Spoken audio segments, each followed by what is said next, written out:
2023년 생명보험이란 무엇인가? 에센셜 115제입니다. 저희가 모집인을 이번에는 115개를 선정해서 여러분들이 꼭 마지막으로 정리하실 때 꼭 한번 풀어보시고 시험에 응시하시면 좋겠다 하는 측면에서 115개를 뽑았습니다. 그 내용에 대해서 한번 진행해 보도록 하겠습니다. 먼저 1편에 대해서 40번까지 진행하도록 하겠습니다. 자, 그러면 에센셜 1번입니다. 우리 외국의 생명보험 역사에 관한 문제인데요. 자, 우리 문제에서 보시는 것처럼 외국의 유럽의 유럽 그다음에 세계 다 같은 부분입니다. 그래서 유럽의 생명보험 역사에 대한 설명으로 틀린 것 고르는 문제입니다. 틀린 것 고르는 문제. 여러분 보시면 어떤 부분이 틀렸습니까? 예, 자주 나오는 질문인데요. 프랑스의 톤틴 연금은 종교적 기금이 아니었다. 이런 얘기죠. 우리가 종교적 기금 하면 뭐라고 기억하시라고 했습니까? 에라노이 기억하시죠? 우리가 사회의 어떤 약자를 돕는 거 콜레기아. 그다음에 종교적 어떤 그런 종교단체, 기부단체, 에라노이. 그러니까 톤틴 연금은 프랑스에서 시작된 건 맞지만 내용하고는 다릅니다. 그래서 정답은 2번이 되겠습니다. 자, 우리 생명보험이라고 하는 것은 상부상조 정신, 그죠? 우리 상부상조는 요 고르는 문제도 많이 나오니까 기억하시고, 그 다음에 지난해에는 처음으로 요 마네스를 물어보는 질문도 나왔습니다. 독일의 경제학자가 1인 만인을 위하여 또는 만인은 1인을 위하여 라는 말이 인용되고 있다. 그래서 마네스 사람 이름도 같이 기억하시면 좋겠고요.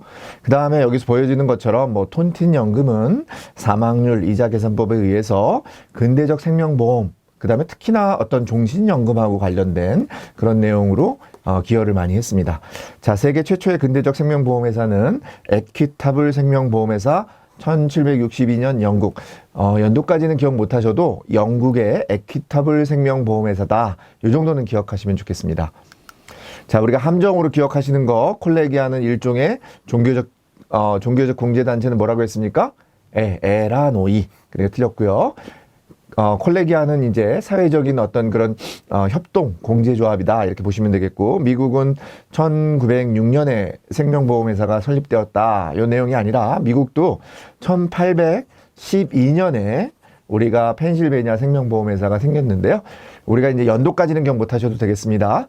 펜실베니아 정도까지만 기억하시고 연도는 정확하게 기억 못하셔도 1800년대 미국에서도 최초의 생명보험회사가 설립되었다. 이런 정도까지만 기억하시면 되겠습니다.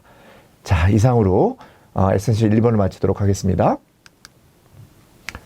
자, 우리 이제 에센셜 2번입니다. 우리나라 생명보험, 조금 전에 말씀드린 것처럼 이제 유럽의 생명보험, 여기는 이제 우리나라의 생명보험의 역사에 대한 부분입니다. 우리나라 생명보험의 역사에 대해서는 고대 부분도 나오긴 하지만 최근에 자주 나오는 부분은 여기 나와 있는 것처럼 1950년대 이후부터 2000년대까지의 문제들이 나오고 있습니다. 특히나 이 연대별로 주요한 특징들이 있습니다. 그래서 그러한 특징들을 기억하는 문제들이 잘못 매칭돼서 나오는 문제들이 나오니까 여러분들 그런 부분들 기억하시면 되겠고요. 자, 여기는 맞는 부분인데요. 우리가 1950년 이후에 당연히 여러분들 생각해 보세요. 전쟁 이후에 침체에 못 빠져나왔겠죠. 그죠? 침체 상태를 벗어나지 못했다. 그렇게 기억하시면 되겠고, 광복 이후 일본 생명보험회사들이 일본 사람들, 우리가 이제 여기서는 그냥 저는 이렇게 얘기할게요. 일본 놈들이 실은 제대로 안 해놓고 갔죠. 그래서 신뢰풍조가 아니라 불신풍조를 만들어 놨다. 그런 부분이고, 그 다음에 우리나라의 생명보험이 처음에 도입된 것은 미국과의 재물포 조약이 아니라 일본과의 재물포 조약에 의해서 일본의 생명보험회사가 국내, 특히 어디라고 했습니까? 네, 부산에 처음으로 대리점을 만들면서 우리나라의 근대적인 생명보험회사가 도입되었다. 이렇게 기억하시면 되겠습니다. 그래서 맞는 부분은 뭐가 되겠습니까? 네, 1번이 되겠습니다. 자, 우리 예전에 보면은 불교 사원에서 공동재산을 운영해서 이자로 자선이나 대부를 해주던 제도, 보라고 하죠. 보.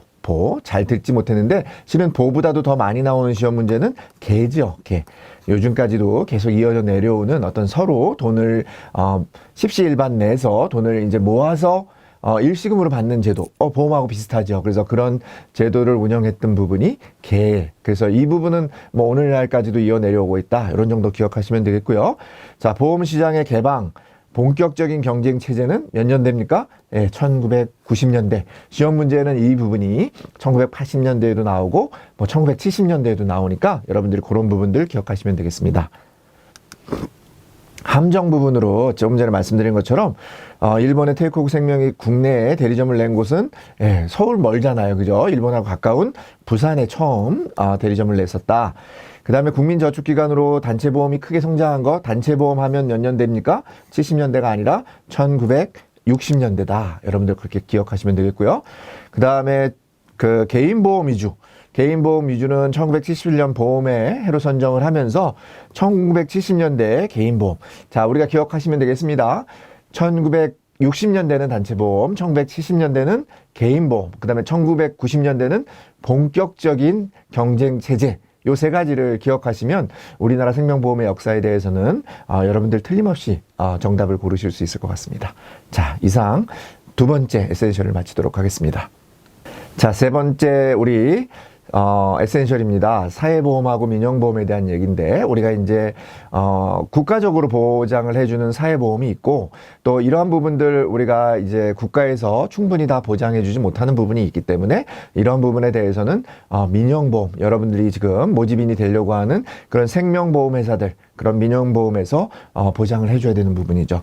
자, 맞는 부분 고르는 문제니까요. 여러분들이 첫 번째는 국민에게 발생하는 사회적 보상을 보험 방식으로, 사회적 위험을 보험 방식으로 대처하면서 국민의 소장을 보장해주는 제도이다. 예, 어떻게 봅니까? 맞는 내용 같죠?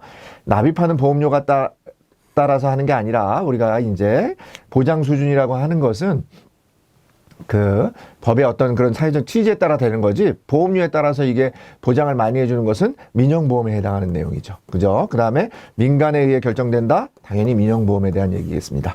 그럼 정답이 뭐가 되겠습니까? 네, 1번이 되겠습니다. 자, 우리가 이제 3층 보장제도라는 게 있습니다. 그죠? 여러분들도 많이 들어보셨을 텐데, 사회보장이 있고, 기업보장이 있고, 개인보장. 그래서 우리가 기본적으로는 국가가 충분히 사회보장을 해줄 수 있다 그러면 민영보험이나 개인보장 차원은 필요가 없겠죠. 그렇지만 충분하지 않기 때문에 사회 3층 보장제도라고 하는 것을 도입을 해서 국가도 도와주고 또 기업도 도와주고, 그 다음에 또 개인도 알아서 개인연금이나 이런 부분들을 통해서 여러분들이 자기의 노후나 아니면 그런 미래를 준비할 수 있도록 우리는 운영을 하고 있습니다. 자, 사회보험과 생명보험과의 그래서 관계는 뗄래야 뗄 수 없죠. 서로 보완하고 경쟁하는 양면성을 가진다. 이런 지문들이 이제 우리 틀린 지문으로 나오기 때문에 여러분들 한번 다시 맞는 누구나 보면 아유 뭐 이걸 틀리겠어 하는 부분이 있겠지만, 시험 문제에는 이렇게 나오니까 여러분들이 지문상에서 상호 보완과 경쟁, 상호 보완하고 경쟁하는 관계지 배타적인 관계는 아니라고 하는 부분 다시 기억하시면 되겠습니다. 연관 함정으로는 우리가 사회보험의 급여는 계약에 의해 결정된다. 사회보험이니까 계약이 아니라 우리가 뭐에 의해서 결정되는 겁니까? 법률에 의해서 결정되겠죠. 계약이라고 하는 것은 민간보험, 민영보험에 해당하는 거고요. 민영보험의 취지는 사회적 형평성이 아니라 어떤 돈을 많이 낸 사람이 돈을 더 많이 보장을 받을 수 있는 그런 취지를 가지고 있는 거고, 사회적 형평성은 공영보험, 그죠? 사회보험의, 우리가 조금 전에 말씀드린 사회보험의 어떤 운영 취지가 되겠습니다. 자, 이렇게 이제 사회보험하고 민영보험을 비교하는 문제들이 나오는 그런 내용들 중요하니까 여러분들 다시 한번 기억하시면 되겠고요. 어렵다기보다는 여러분들이 좀 상식에서 벗어난 부분이 아니다라고 하는 부분을 골라내 보시면 좋겠습니다. 자, 이상으로 3번 에센셜을 마치도록 하겠습니다. 사회보장제도의 종류 네 번째입니다. 그 에센셜 네 번째인데요. 이제 사회보장제도에는 크게 보면 우리가 여기 나와 있는 것처럼 그 사회보장에는 우리가 사회보험이 있고, 그 다음에 공공부조라는 게 있고, 그 다음에 사회서비스라고 하는 게 있습니다. 세 가지가 있는데요. 이 세 가지 중에 공공부조에 대한 문제입니다. 여러분들이 이제 공공부조라고 하는 부분들은 크게 보면 우리가 이제 사회보험이라고 하는 것은 국민연금이나 여기 나와 있는 뭐 국민건강보험이나 이런 부분들, 산재보험이나 이런 부분들이 사회에서 보장해주는 제도, 사회보험의 제도가 되겠고요. 공공부조라고 하는 것은 여기서 보여지는 것처럼 기초생활보장이나 의료급여에 대한 내용이 되겠습니다. 그리고 사회 서비스라고 하는 부분은 사회 서비스라는 부분이 하나 있는데요. 그런 사회 서비스라고 하는 부분은 뒤에가 다 복지로 끝납니다. 그래서 여기 나와 있는 것처럼 장애인 복지, 가정 복지 이런 건 전부 다 사회 서비스의 하나의 혜택이 되겠습니다. 그렇기 때문에 우리가 공공부조에 해당하는 거 고르는 문제니까 정답은 네, 1번이 되겠습니다. 사회보장제도 중 우리가 사회 서비스, 조금 전에 말씀드린 것처럼 사회 서비스라고 하는 부분은 뒤에 복지라고 하는 말이 들어갑니다. 여기 나와 있는 것처럼 노인복지, 장애인복지, 아동복지, 그 다음에 가정복지, 다 복지로 끝나는 말은 뭐라고요? 네, 사회 서비스가 된다. 사회보장제도라는 게 사회보험, 공공부조, 그 다음에 사회 서비스가 있는데 사회 서비스에 대해서는 뒤에 끝나는 말이 복지로 끝난다. 그렇게 기억하시면 되겠습니다. 노인복지, 장애인복지 뭐라고요? 사회보험이 아니라 사회 서비스 이렇게 말씀드렸고요. 우리나라는 기초생활보장, 의료급여 제공 등 사회 서비스는 뭐로 끝난다고요? 네, 복지로 끝난다. 지금 다시 한번 우리가 기억하셔야 되는 부분은, 자, 우리가 이제 사회보험이라고 하는 것은 일반적으로 여러분들이 아시는 국민연금이나 건강보험 이렇게 기억하시면 되겠고, 사회 서비스는 복지로 끝난다. 나머지 해당하지 않는 것은 공공부조다. 이렇게 기억하시면 여기에서 어떤 문제가 나와도 여러분들이 문제를 맞히실 수 있을 것 같습니다. 자, 이상으로 4번을 마치도록 하겠습니다. 5번입니다. 생명보험 자산의 운영 원칙. 이 부분은 여러분들이 그냥 외우시면 됩니다. 우리가 생명보험 자산을 운영하는데, 생명보험이라고 하는 자산은 여러분들이 돈을 맡겨놓은 거고요. 생명보험회사는 그것을 나중에 여러분들에게 돌려줘야 되는 그런 보험이 되겠죠. 그렇기 때문에 여러분들이 그러한 면에서는 이 부분은 어떻게 기억하시면 좋으냐면, 생명보험 자산이라고 하는 것은 안전하고 또 그 수익성도 좀 내야 되고 공익성에 부합을 해야 되고 또 우리가 언제든지 보험금으로 받아갈 수 있으니까 유동성도 있어야 된다. 그래서 여러분들이 안유수공 이렇게 보시면 됩니다. 앞글자를 따서 생명보험 자산 운영의 원칙은 안유수공, 안유수공이다. 그래서 정답은 뭡니까? 알맞은 것은 모두 해당이 되겠습니다. 생명보험 자산은 기본적으로 어떻습니까? 장기적인 자산이죠. 왜냐하면 우리가 보험이라고 하는 것, 생명보험이라고 하는 것, 손해보험은 단기자금의 성격을 가지고 있지만 생명보험 같은 경우는 죽어야 죽거나 아니면 오랫동안 어떤 건강을 보장해주는 보험으로 설계가 되어 있기 때문에, 또는 연금보험으로 설계가 되어 있기 때문에 장기자금의 성격을 가지고 있고, 이 재산은 우리가 나중에 돌려받는 부채의 개념입니다. 여러분들 입장에서 보면은 여러분들이 보험금으로 받아야 되는 거고, 회사 입장에서 보면 나중에 보험금으로 돌려줘야 되는 어떤 부채의 성격이기 때문에 부채라고 하는 것을 한 바구니에 넣어서는 안 되겠죠. 여러분들 재산 관리하실 때 어떻습니까? 여러분들 돈하고 남의 돈하고를 같이 하면 여러분들 나중에 가서는 혼돈이 생겨가지고 여러분들 둘 다 관리가 안 되는 그런 문제가 발생하지 않습니까? 그래서 부채처럼 별도로 관리한다. 그래서 우리가 그걸 뭐라고 하냐면 신탁재산이라고 한다. 이렇게 얘기합니다. 별도의 재산을 우리가 따로 맡겨서 그것들을 여러분들이 맡겨놓은 겁니다. 그래서 여러분들이 맡겨놓은 재산을 운영한다. 그래서 장기 자금이고 신탁 재산적인 성격을 갖는다. 꼭 기억하시면 좋겠습니다. 생명보험 자산은 단기 자금이 아니라 장기 자금이라고 말씀드렸고, 생명보험이라고 하는 보험이라고 하는 것은 소수가 아닙니다. 그래서 우리가 뒤에 가면 뭐 부합계약성도 있는데 다수의 그런 계약자들, 그죠? 다수의 계약자에 의해서 공공적인 성격을 갖는 거고, 생명보험 자산은 유동성 확보, 유동성이라고 하는 거, 부동산이라고 하는 거 요즘에 여러분들 어떻습니까? 부동산 지금 거래가 끊겼어요. 그죠? 유동성이 낮은 제품입니다. 낮은 자산이죠. 우리가 낮은 자산이라고 할 수 있는데, 유동성 확보를 위해서는 현금, 유가증권 이런 쪽에, 특히나 유가증권에 많이 투자를 하고 있습니다. 현금 비중 비중도 높다는 거 같이 기억하시면 되겠습니다. 자, 이상으로 우리 5번째 에센셜을 마치도록 하겠습니다.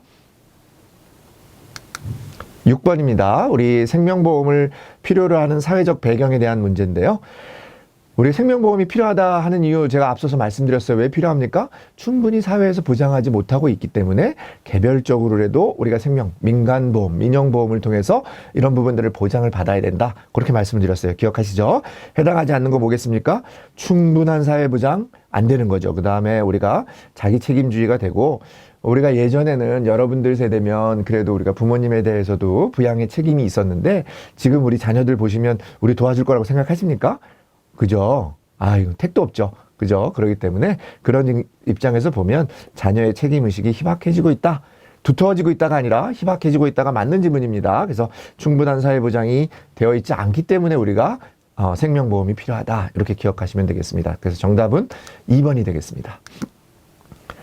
연관 문제로 우리가 2020년에 우리나라의 노인 빈곤율이 38.9%로 OECD 국가 중에서 가장 높은 수준입니다. 그러니까 빈곤율이 높다는 얘기예요. 그 얘기는 뭡니까? 우리가 노후를 준비를 해야 된다. 이렇게 기억하시면 되겠고요. 고령화율이라고 하는 부분 시험에 자주 나오는데 우리가 일반적으로 65세 이상의 노인 인구 비율을 고령화율이라고 하는데 고령화율이 기본적으로는 7%를 넘어가면 고령화 사회, 5글자입니다. 고령화 사회가 되고요. 그 다음에 14%가 넘어가면 우리가 이 사회를 고령사회라고 하고요. 4글자입니다. 그 다음에 다시 5글자로 돌아옵니다. 20%가 넘어가면 우리가 이때를 초고령사회라고 합니다. 그래서 여러분들 기억하시면 고령화사회, 고령사회, 초고령사회. 저는 암기하기 위해서 5글자, 4글자, 5글자. 근데 마지막이니까 슈퍼 울트라 초가 들어간다. 이렇게 기억하시면 좋겠습니다. 그래서 정답은 우리가 2025년에 초고령사회에 도달할 것으로 우리가 예상되고 있고 17년에는 여기 나와 있는 것처럼 14%를 넘어서 고령사회로 진입하였다. 이렇게 기억하시면 되겠습니다. 자, 함정 문제입니다. 우리 2차례 연금개혁으로 국민연금의 명목소득 대출이 자, 이 부분은 우리가 퍼센트까지 퍼센트만 좀 기억하시면 되겠습니다. 국민연금은 60%, 그 다음에 국민건강보험의 보장률은 우리가 40%를 조금 상회하는 수준이다. 이렇게 기억하시면 되겠습니다. 그래서 우리는 뭐가 필요하다? 사회보험이 다 보장할 수 없으니까 민간보험인 생명보험이 필요하다라고 하는 부분을 여러분들께 다시 한번 말씀드리겠습니다. 자, 이상으로 우리 6번 에센셜을 마치도록 하겠습니다. 7번입니다. 재무설계의 필요성에 대한 문제인데요. 이 부분도 우리가 앞서서 말씀드린 생명보험이 필요한 거하고 비슷하겠죠.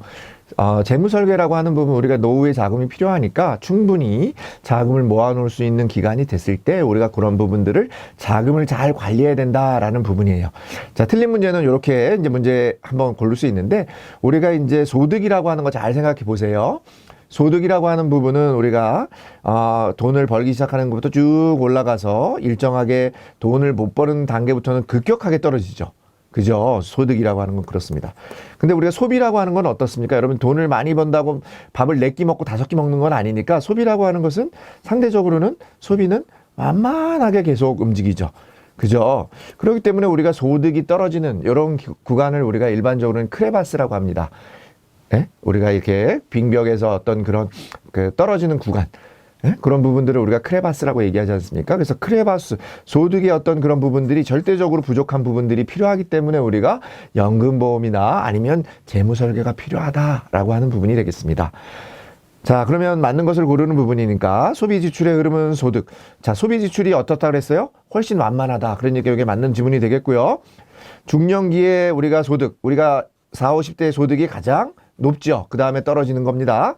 그 다음에 직장에서 은퇴하는 노년기에는 소득이 소비 지출보다 많아 잉여소득. 뒤에는 어떻게 됐습니까? 우리가 지출은 많은데 소득이 없기 때문에, 소득이 적기 때문에 우리가 잉여소득이 발생하는 게 아니라 과잉 지출, 과잉 소비가 발생하는 거죠. 그래서 소득이 부족하게 되는 현상이 발생을 한다. 그래서 정답은 1번이 되겠습니다. 재무 문제를 우리가 세우고 재무 상태와 현금 흐름을 파악해서 우리가 이런 부분들을 우리가 재무 설계라고 한다. 최근에 시험 문제에서 재무 설계를 고르는 시험 문제가 나왔어요. 어렵지는 않습니다. 재무 목표를 세우고 이렇게 문장이 시작돼요. 그러면 표 안에 재무 목표를 세우고 이것을 설명하는 내용이 뭐냐? 재무 설계 이렇게 고르시면 되겠습니다. 소비 지출의 흐름은 소득의 흐름보다 급격히 변화하지 않는다 그랬습니다. 소비는 완만하고 소득은 올라갔다가 급격하게 떨어진다. 그래서 요 사이에 공백이 발생을 하기 때문에 우리가 보험이라고 하는 게 필요하다. 재무 설계가 필요하다. 이렇게 말씀드렸고 흐름이 그래서 일치하는 게 아니라 뭐라고요? 불일치하기 때문에 재무 설계가 필요한 거고 우리나라는 선진국보다 유동자산에 대한 투자 비중이 낮아요. 우리는 어디다 많이 투자합니까, 여러분들? 우리는 부동산.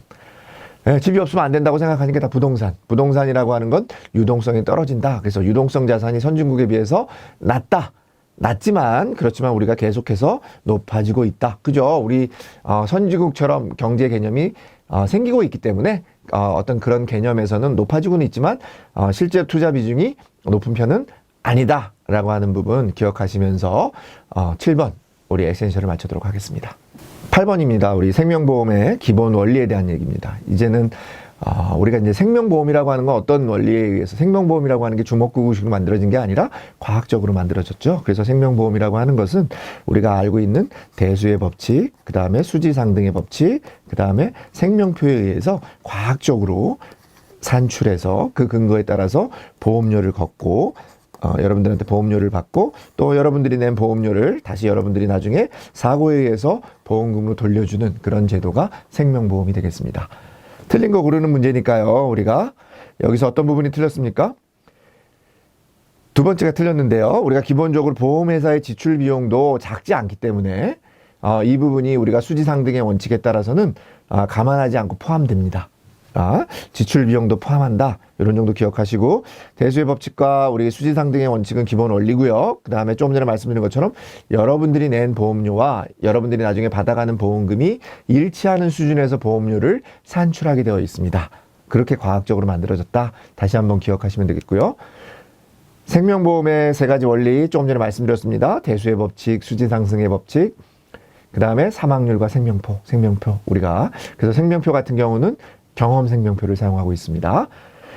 자, 사망자 수를 생존자 수로 나누는 거. 사망자 수에 대한 비율을 구하는 거니까 사망률이죠. 생존율이 아니라 얼마만큼 죽었느냐. 그래서 1년간의 사망자 수를 계산하는 것을 우리가 사망률이라고 합니다. 현재 우리나라의 생명보험회사는 조정국민생명표를 사용하는 게 아니라 뭘 사용한다 그랬습니까? 과거에 이렇게 썼습니다. 조정국민생명표를 썼는데 국민생명표를 사용을 했었는데요. 지금은 국민생명표가 아닌 경험생명표. 그것도 몇 회냐 뭐 이렇게 물어보는 데 있는데 제9회 경험생명표를 사용하고 있습니다. 뭐 어렵다라고 생각하면 어려운 부분인데 쉽게 여러분들 생명보험의 기본 원리는 대수의 법칙, 수지상등의 원칙, 그 다음에 사망률과 생명표로 구성된다. 이렇게 기억하시면 되겠습니다. 9번 우리 에센셜입니다. 보험계약 관계자. 우리가 이제 보험이라고 하는 부분이 성립이 되면 보험이라고 하는 관계의 구성도가 성립이 되겠죠. 그래서 기본적으로는 계약 관련된 사람들이 어떤 사람들이 있습니까? 보험료를 내는 계약자가 있고, 그죠? 여러분들 같이 이제 여러분들이 모집을 해서 하는 대상자가 있고, 그 다음에 그 보험의 대상이 되는 피보험자가 있고요. 그 다음에 또 우리 누가 있습니까? 이 보험금을 수령하는 계약자가 그 보험금을 수령할 수 있도록 지정해준 보험 수익자가 있습니다. 이 사람들이 일반적인 계약자가 되고요. 그 다음에 이 계약의 당사자가 누가 되겠습니까? 보험회사가 되겠죠.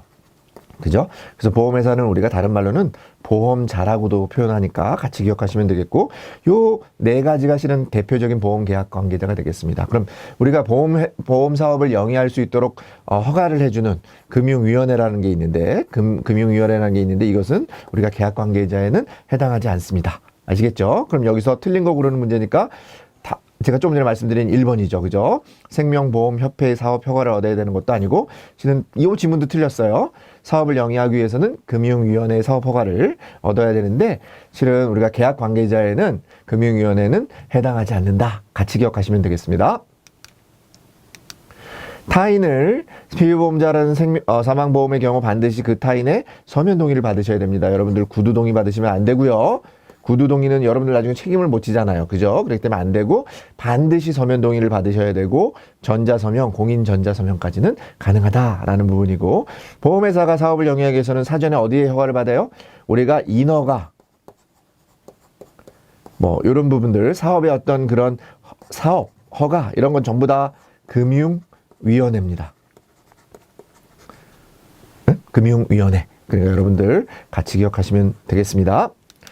보험계약자, 피보험자는 동일인이어야 된다. 우리 피보험자와 보험계약자는 동일인이어도 되고요. 여러분들을 대상으로 해서 보험도 가입하시잖아요. 그죠? 여러분들을 대상으로 해서 가입하셔도 좋고, 실은 우리가 이제 별도 다른 사람이어도 되죠. 그렇기 때문에 꼭 동일인이어야 되는 건 아니고요.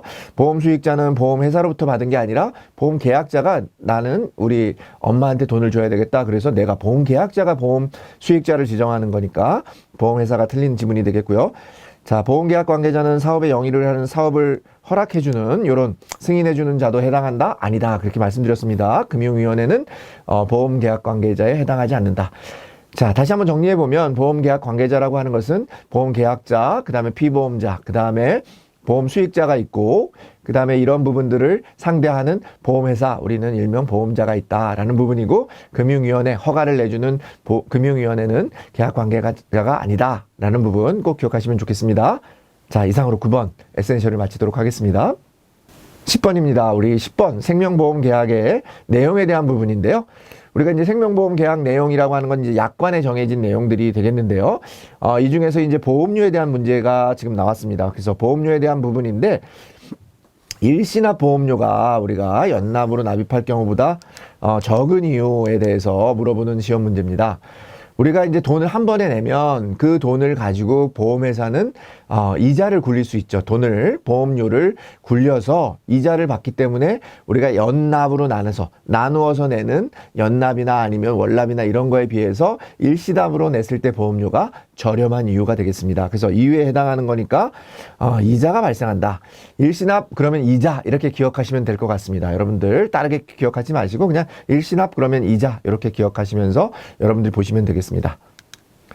보험기간이란 우리가 보험료를 내는 기간이 아니라 보장을 받는 기간, 책임 기간이다. 이렇게 기억하시면 되겠습니다. 그래서 위험에 대한 기간이고 보장 기간이고 그 다음에 책임 기간이다. 그래서 보험 기간, 위험 기간, 책임 기간 이게 다 같은 말이다 라는 부분 기억하시면 되겠습니다. 보험료의 산출 기초가 되는 예정 사망률이, 우리가 예정 사망률은 어떻게 아까 계산했습니까? 연 단위로 계산했죠. 그래서 1년 단위로 계산하기 때문에 원래 보험료는 연납이 원칙이었는데 지금 여기 틀린 지문이 되겠고요. 보험 금액은 계약자가 위험의 대가로 보험회사에 내는 것을 우리가 보험료라고 하고 있고요. 그 다음에 보험회사가 거꾸로 여러분들한테 주는 돈, 그거를 우리가 보험금이라고 합니다. 그래서 보험회사에 내는 돈을 보험료, 그 다음에 여러분들이 보험회사부터 받는 돈을 보험금 이렇게 되어 있고요. 일시납 보험료 총액은 아까 말씀드린 것처럼 이자가 발생하기 때문에 적다 이렇게 기억하시면 되겠습니다. 그래서 보험료를 산출하는 기준 중에서도 일시납 보험료에 대한 부분들이 최근에 많이 나오고 있기 때문에 여러분들 잘 기억하시면 되겠습니다. 자, 이상으로 10번 에센셜을 마치도록 하겠습니다. 11번입니다. 보험료의 산출에 관한 부분이고요. 보험료의 산출 방식은 크게 보면 과거에 썼던 우리가 3위원 방식이라는 게 있고 그 다음에 최근에 이제 사용하고 있는 현금 흐름 방식이 있습니다. 둘 다 뭐 시험 문제 자주 나오긴 하는데 현금 흐름 방식이라고 하는 부분이 최근에 나온 거니까 훨씬 더 많은 기능들을 포함하고 있다 이렇게 기억하시면 좋을 것 같아요. 현금 흐름 방식에 대한 틀린 내용이니까 계약 유지율, 판매용, 투자수의 새로운 가격 요소 반응, 새로운 거 뭐 이런 얘기 들어가면 현금 흐름 방식이 맞는 내용이 되겠고요. 보수적이다? 뭐 일단 어떻게 되겠습니까? 보수적이라는 얘기는 우리가 조금 과거지향적이잖아요. 그러니까 보수적인 그런 그 기초율을 가정한 게 아니라 최적 요율 가정 우리가 하게 되어 있고요. 그 다음에 보험 소비자의 경우 상품의 폭이 확대된다. 확대되는 장점이 있어요. 그렇지만 좀 복잡하기 때문에 여러분들이 모집을 하실 때 현금 흐름 방식에 대한 내용들을 잘 설명을 해 주셔야 된다. 장점이 있는 반면에 우리 기능이 많으니까 여러분들 설명해 주셔야 되는 거죠. 차가 좋아지잖아요. 자동차 좋아지는데 여러분들 그냥 타라고 하면 잘 못할 수 있습니다. 그래서 우리 딜러들이 자동차에 대해서 설명을 잘 해주듯이 여러분들이 최근에 보험료에 대한 부분들이 복잡해지고 있기 때문에 그런 부분에 대해서 잘 설명을 해줘야 된다. 그렇게 보시면 되겠습니다. 그래서 정답은 2번이 되겠습니다. 3위원 방식은 우리 조금 전에 말씀드린 것 3위원이라고 하는 것은 보험회사에서 돈을 벌어들이는 원천이 어디냐라고 하는 거예요. 이익을 벌어들이는 원천이 어디냐, 이원입니다. 그래서 크게 보면은 예정 위험률, 위험 사고율이 줄어드는 부분이 있고, 이율, 우리가 요즘에 금리가 높아지고 있기 때문에 보험회사는 어떻습니까? 과거보다는 더 좋죠. 그죠? 이율이 높아지고 있으니까. 그러니까 자기가 운영하는 비율, 어떤 투자 비율이, 투자 이익이 높아질 수 있으니까 그렇습니다. 그 다음에 예정 사업 비율, 요 세 가지를 기초로 해서 우리가 보험료를 산출하고 있고, 현금 흐름 방식은 아까 말씀드린 것처럼 회사별 최적 가정이라고 하는 방법을 우리가 보수적인 기초 가정이 아니라 최적 가정을 기초로 해서 보험료를 산출하는 방식이다. 이렇게 보시면 되겠습니다. 현금 흐름 방식은 우리나라와 일본, 대만이 사용하고 3위원 방식은 미국, 캐나다, 호주 등이 사용한다. 우리나라가 현금 흐름 방식 사용하는 건 맞는데 일본, 대만 같은 경우는 3위원 방식을 사용하고 있기 때문에 틀린 지문이 되겠습니다. 보험료의 산출, 현금 흐름 방식과 3위원 방식이 있다는 거 꼭 기억하시고, 요즘에 사용하는 방식이 뭐라고요? 현금 흐름 방식이다. 기억하시면 되겠습니다. 에센셜 11번을 마치도록 하겠습니다. 12번입니다. 우리 배당에 관한 문제인데요. 최근에 배당에 관한 문제들이 자주 출제가 되고 있습니다. 배당이 있는 것을 우리가 유배당, 배당이 없는 것을 무배당이라고 합니다. 자, 배당에 대한 설명으로 틀린 거 고르는 문제입니다. 그래서 기본적으로는 우리가 첫 번째는 유배당 보험 계약에 비해서 일정 비율. 우리가 유배당이라고 하는 것은 돈이 있어야 배당을 해주는 거니까 적립했다가 주는 거다. 맞는 지문이 되겠고요. 계약자가 납입해야 하는 보험료를 배당금으로 상계할 수 있습니다. 우리가 보험료를 상계할 수 있습니다. 그 다음에 모든 생명보험회사의 배당률은 동일한 게 아니라 우리가 배당 자유화가 돼서 보험료율, 요 자율화가 시행이 되면서 실은 회사마다 배당률에 대해서는 차등적으로 적용을 하고 있다. 이렇게 기억하시면 되겠습니다. 보험 안내 자료상 계약자 배당을 할 수 있는 거. 우리가 계약자 배당은 보험 안내 자료의 금지사항이에요. 기재 금지인데 우리가 연금보험이라고 하는 저축성 보험 같은 경우는 우리가 얼마나 우리가 배당을 받을 수 있고, 그죠? 이자를 받을 수 있는지를 알아야 우리가 상품에 가입할 수 있지 않겠습니까? 그래서 연금보험에 대해서만큼은 우리가 직전 5개년도 실적에 따라서 5개년도 실적에 대해서 평균적으로 해서 그 실적을 근거로 해서 얼마만큼의 배당을 또는 이익을 줄 수 있다라고 하는 부분을 기재할 수 있게 되어 있습니다. 그래서 그런 상품이 뭐라고요? 연금보험. 우리 꼭 기억하시면 좋겠고요. 유배당 계약이 무배당 계약에 비해 보험료가 저렴하기 때문에 반대죠. 우리가 배당을 안 주는 게 쌀 거 아닙니까? 그죠? 그렇기 때문에 요 내용은 바뀐 내용이 되겠고요. 배당금이 발생할 때 반드시 현금으로 지급하는 게 아니라 현금으로 지급할 수도 있고, 우리가 보험료를 상계해 줄 수도 있고, 보험금을 나중에 할 때 또는 다른 부분에 가산해서 지급해 줄 수 있습니다. 보험금을 줄여서 줄 수는 없어요. 왜? 줄인다는 말은 덜 준다는 얘기인데, 우리가 배당이라고 하는 것은 추가로 받는 개념이니까 보험금 삭감이나 보험금 할인 이런 용어들은 다 틀린 지문이 되겠습니다. 자, 무배당 보험은 보험료 계산 시 실제 경험률과 비슷하게 설정하여 보험료를 할증하고 있는 게 아니라 어떻게 하고 있습니까? 무배당 보험이니까 할인. 자, 우리가 무배당은 할인, 유배당은 할증 이런 개념은 맞아요. 그렇지만 무배당에 대해서 여러분들이 할인된다라는 부분 꼭 기억하시면 되겠습니다. 배당에 대한 부분은 우리가 유배당하고 무배당이 있는데 앞서서 나와 있는 부분처럼 연금보험은 우리가 배당에 대해서 기재할 수 있다. 이렇게 기억하시고, 무배당 보험이라고 하는 걸 물어볼 수 있습니다. 배당이 없는 상품을 뭐라고 하느냐? 무배당 보험을 고르는 문제도 최근에 출제되는 그런 경험이 있으니까 여러분들 같이 기억하시면 좋겠습니다. 자, 이상 12번 배당에 대한 에센셜을 마치도록 하겠습니다. 네, 13번 청약 및 청약 철회에 대한 부분입니다. 우리가 계약을 했는데 여러분들 마음이 바뀌었어요. 그러면 청약할 수 있습니다. 청약을 해지할 수 있습니다. 그죠? 청약을 철회할 수 있다는 거죠. 해지란 표현은 틀린 거고 철회할 수 있습니다.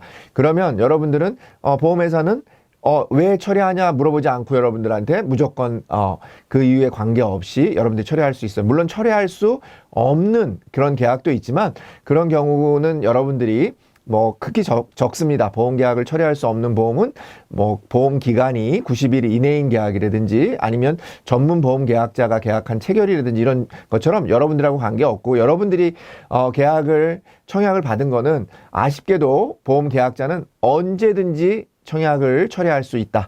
근데 기간이 정해져 있죠. 무한정 내가 한 1년 정도 있다가 할 수는 없지 않습니까? 그래서 계약을 청약한 날로부터 30일. 그죠? 그 다음에 보험증권을 받은 날로부터는 15일 이내에 요 기간 안에만 청약이 가능하다라고 하는 부분 같이 기억하시면 되겠고요. 청약 철회 기간을 부여하는 이유에 해당하지 않는 거 보겠습니까? 보험 상품이라고 하는 건 장기 상품이고, 그 다음에 설계사가 껴있기 때문에 또는 비대칭성, 정보의 비대칭성이 존재하기 때문에 그런 거고요. 제조 상품에 비해 상대적으로 신중한 계약 체결이 요구되지 않기 때문이 아니라 우리는 무형의 상품이기 때문에 훨씬 더 많은 신중한 그런 계약의 어떤 그런 체결의 그런 요구가 필요하다. 이렇게 기억하시면 되겠습니다. 그래서 정답은 3번이 되겠습니다. 청약 철회가 가능한 날짜, 아까 제가 뭐라고 했습니까? 청약을 한 날로부터는 30일. 그죠? 그 다음에 보험증권을 수령한 날짜로부터는 15일. 그러니까 합쳐서 우리가 10월 23일, 뒤에가 23일이죠. 그러니까 10월 23일 이내에는 우리가 청약을 철회할 수 있다. 이렇게 시험 문제 고르시면 되겠고요. 청약 철회가 되면 보험회사는 즉시 납입한 보험료를 반납하는 게 아니라, 우리가 청약 철회가 됐으니까 우리가 즉시라고 하는 부분이 아니라 보험회사는 여러분들한테 철회가 됐으니까 기납입 보험료를 반환하게 되어 있습니다. 보험증권을 받은 날로부터 30일 이내에 청약 철회가 가능하다. 증권을 받은 날로부터는 15일. 자, 그래서 여러분들 우리 에센셜 13번에서 우리가 기억하셔야 되는 부분은 다른 부분이 아니라 증권을 받은 날로부터는 15일, 청약을 한 날로부터는 30일 이내에 청약이 철회가 가능하고 어떤 이유에서든지 가능합니다. 그리고 그럴 경우에는 보험료를 즉시 반납하는 게 아니라 반환하는 게 아니라 일정한 기간 이내에 보험료를 반환하도록 되어 있습니다. 자, 이상 13번 마치도록 하겠습니다.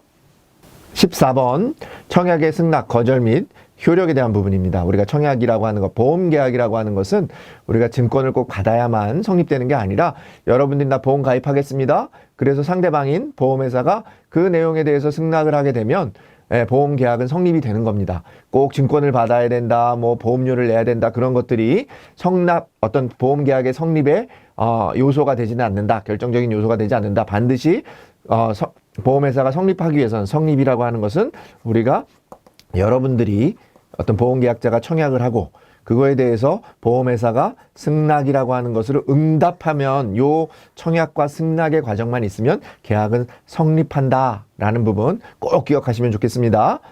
자, 설명 중 맞는 거 고르는 문제입니다. 무진단 계약의 경우 제1의 보험료를 받은 때부터 보장이 개시된다. 예, 보장 개시는 우리가 보험이 성립되는 거하고 보장이 개시되는 거하고는 다릅니다. 그렇기 때문에 보장이 개시되는 것은 제1회 보험료를 받은 때부터 가능합니다. 자, 보험회사의 승낙 전에는 보장이 개시되지 않는 것, 승낙 전에는 보장이 개시되지 않는 게 아니라 우리가 승낙하진 않았지만 승낙 거절할 이유가 없다라고 하면 그 승낙 전이어도 사고가 발생해도 보험회사는 보장하게 되어 있습니다. 진단계약의 경우 진단 후 제1회 보험료를 납입한 경우 진단일로부터 보장이 개시되는 게 아니라 항상 우리 보험의 보장의 개시는 언제라고 기억하시면 됩니까? 제1회 보험료를 받은 때라고 기억하시면 되니까 정답은 1번이 되겠습니다. 보험회사는 계약의 청약을 승낙하고 제1회 보험료를 받은 때부터 약관이 정한 바에 따라 보장 개시는 뭐라고요? 반드시 제1회 보험료 꼭 기억하시고, 진단계약의 보장 개시일은 진단도 받아야 되고 보험료도 내야 돼요. 둘 중에 빨라진 부분이 예를 들어서 제1회 보험료를 내고 건강진단이 뒤에 있다 그러면 건강진단을 받은 이후부터 보장이 되는 거고, 건강진단을 받고 보험료를 냈다 그러면 보험료를 낸 때부터, 그러니까 보험료를 낸 때가 기준이지만 진단계약인 경우에는 진단계약을 받은 이후부터의 보험료를 낸 그 기간이 보장의 기간이 된다라고 하는 부분 꼭 기억하시면 되겠습니다. 승낙을 거절할 경우 보험계약 대출 이유, 승낙을 거절했을 경우에는 우리가 보험계약 대출 이유를 내는 게 아니라 승낙을 내가 거절했어요. 그럼 보험회사에 책임이 있는 게 아니잖아요. 그러니까 보험계약 대출 이율이라고 하는 것은 커요. 그래서 우리가 일반적으로 평균 공시 이율을 더한 금액을 돌려주는데 보험회사가 잘못했을 경우에, 예를 들어서 보험회사가 중요한 것을 설명을 해야 되고 아니면 그런 청약서 같은 것을 전달해야 되는데 안 했어요. 보험회사가 책임의 귀인이 보험회사에 있다 그러면 그 내용은 어떻게 된다? 예, 그 부분에 대해서는 보험계약 대출 이율로 가산한 금액을 지급하지만, 이자를 지급하지만 그렇지 않은 경우에는 다 평균 공시 이율이다 이렇게 기억하시면 되겠고, 제1의 보험료를 받았더라도 청약을 승낙하기 전에 보험금 지급사가 발생한 경우는 보장하지 않는다 아니라 아까 말씀드린 것처럼 특별하게 그 청약을 거절할 이유가 없다 그러면 승낙한 걸로 보는 거예요. 그렇기 때문에 승낙 전이어도, 그러니까 승낙하기 전에도 보험금 지급 사유가 발생했을 경우에는 보장을 한다. 그래서 내용이 틀린 부분이 되겠습니다. 청약에 승낙하고 우리가 거절 효력에 대해서는 여러분들이 다른 부분보다는 보장 개시는 제1의 보험료를 내야 된다. 그 다음에 보험계약의 성립이라고 하는 것은 증권이나 뭐 어떤 청약서를 여러분들이 아니면은 보험료를 꼭 받아야 되는 게 아니라 여러분들 계약자가 청약을 하고 보험회사가 승낙만으로도 성립이 된다라는 거 꼭 기억하시면 되겠습니다. 자, 이상 14번 에센셜이었습니다. 15번 에센셜입니다. 우리 보험계약의 무효에 대한 건데, 보험계약의 무효가 되는 것, 무효라고 하는 것은 처음부터 그 보험의 계약의 효력이 없어지는 것을 말합니다. 그런데 무효가 되는 경우는 크게 보면 우리가 무효에 대한 설명으로 틀린 거 고르는 문제인데, 우리가 무효에 대한 사항이 3가지가 있습니다. 크게 보면 3가지인데, 첫 번째는 우리가 서면 동의를 받지 않은 경우, 서면 동의를 받지 않은 것, 타인의 생명을 담보로 하는 사망보험에 가입할 경우에 피보험자입니다. 수익자가 아니라 피보험자의 서면 동의를 받지 않은 경우. 두 번째는 우리가 예, 15세, 만 15세 미만자 가입하는 경우, 그 다음에 세 번째는 심신, 박약, 심신, 상실, 뭐 이런 경우에 우리가 해당하는 경우에는 그렇게 된다라고 하는 부분 여러분들에게 설명드렸었습니다. 자, 보험계약이 무효가 되면 납입한 보험료를 보험계약자에게 돌려줘야 되는 거 당연하겠죠. 그 다음에 15세 미만자를 피보험자로 하여 사망을 보험금 지급 사유로 한 계약인 경우에는 부모의 동의 있어도 안 됩니다. 우리가 자기 목숨을 담보로 하는데 부모가 악용할 수 있지 않겠습니까? 예, 요즘같이 그런 상황에서는 악용할 수 있습니다. 그렇기 때문에 반드시 피보험자, 15세 미만자를 피보험자로 하여 사망을 보험금 지급 사유로 한 계약의 경우에는 본인 피보험자의 서면 동의가 필요합니다. 서면 동의가 필요한 겁니다. 구두 동의도 안 되고요. 계약이 성립한 때로부터 그 효력이 발생하지 않는 것, 처음부터 효력이 발생하지 않는 것을 우리가 무효라고 한다. 그래서 정답은 2번이 되겠습니다. 좀 전에 말씀드린 것처럼 무효가 되는 사유 중에 우리가 들어갈 공통으로 들어갈 내용 중에는 여기 나와 있는 것처럼 의사 능력이 있는 경우, 그러니까 심신상실자는 의사 능력이라고 하는 게 존재하지 않는 거예요. 그건 심신상실자는 어떠한 조건을 걸어서도 우리가 계약자가 될 수 없습니다. 근데 심신박약자의 경우는, 심신박약이라고 하는 약한 거죠. 그래서 그런 경우에 의사 능력이 있는 경우에는 우리가 계약은 유효하다. 누가 된다? 심신박약자가 들어간다. 꼭 기억하시면 되겠습니다. 만 19세 미만자니까 어떻습니까? 만 15세 미만자가 아니니까 계약은 무효가 아니라 유효하겠고요. 15세 미만자 우리가 계약했는데 착오로 발견했을 때 이미 계약 나이를 초과한 경우에 대해서는 계약은 무효인데 우리 효과는 존재한다라는 부분이고요. 타인의 사망을 보험금 지급 사유로 하는 계약에서 계약을 체결할 때까지 수익자의 서면에, 수익자가 아니라 누구라고 했습니까?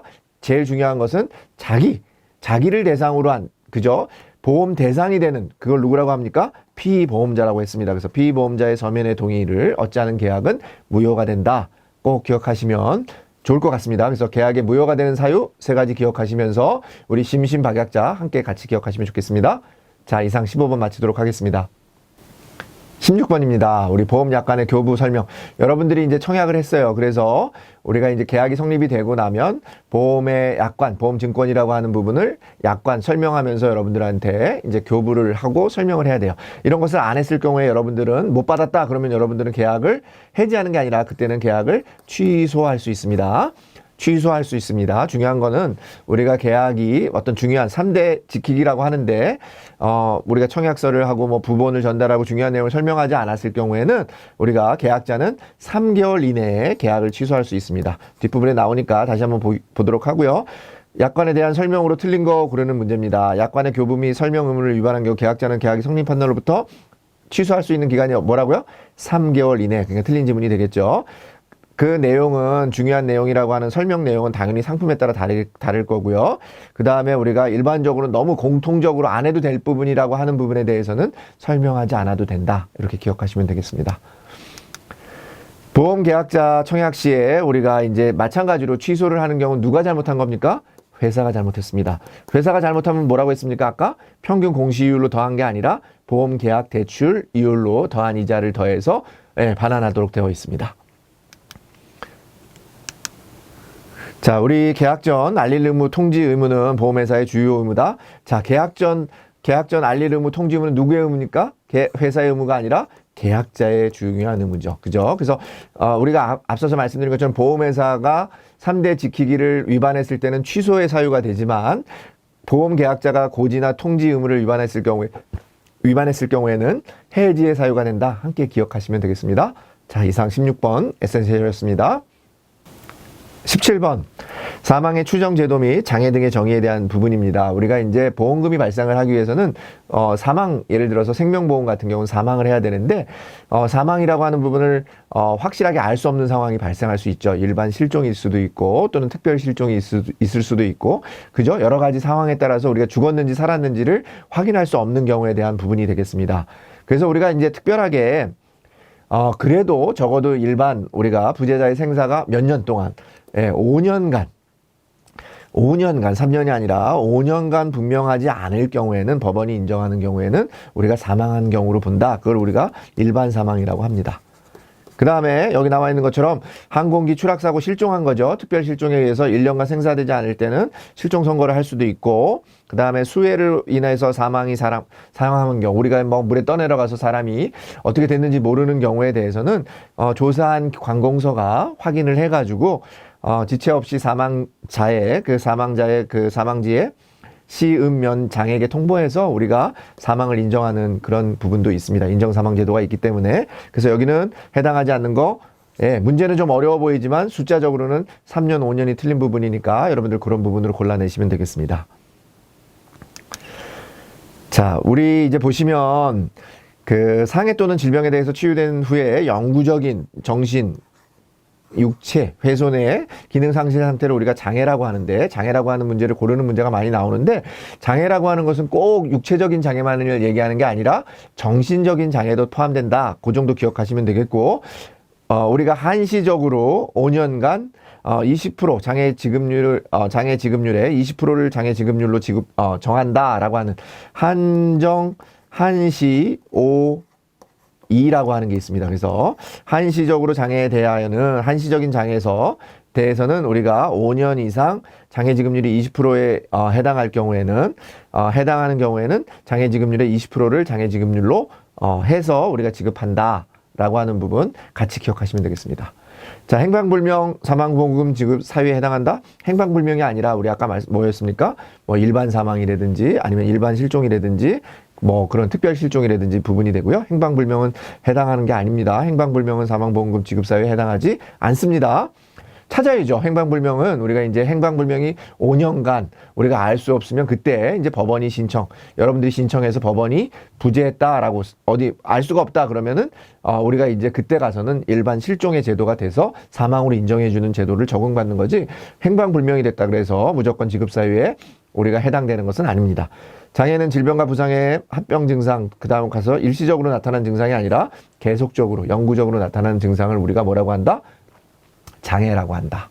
그래서 우리가 이제 사망의 추정 제도라는 게 인정사망, 뭐 실종, 그 다음에 특별실종 이런 게 있고요. 그 다음에 장애라고 하는 거 정의할 때 우리는 정신적, 육체적 장애를 같이 포함해서 장애라고 정하고 있다. 일시적인 게 아니라 계속적인 거다라고 같이 기억하시면 되겠습니다.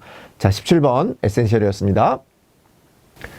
18번 우리 이제 문제입니다. 우리 18번 문제 같은 경우는 보험금 지급기일 및 청구 시 구비 서류에 대한 부분인데, 기본적으로는 우리가 보험금이라고 하는 것은 여러분들이 사고가 났을 때 관련된 서류, 보험사고 서류를 여러분들이 제출을 했을 경우에 보험회사는 3영업일 이내에 지급하게 되어 있습니다. 만약에 3영업일 이내에 지급하지 못할 경우에 뭐 조사가 필요하다 그러면 10영업일 이내에 지급을 해야 되고, 10영업일 이내에 조사가 부족하다 그러면 30영업일 이내에 지급하게 되어 있습니다. 60영업일이 아니고 30영업일이니까 정답은 3번이 되겠습니다. 기억하실 때 30 이렇게 기억하시면 되겠습니다. 30 이렇게 기억하시면 되겠습니다.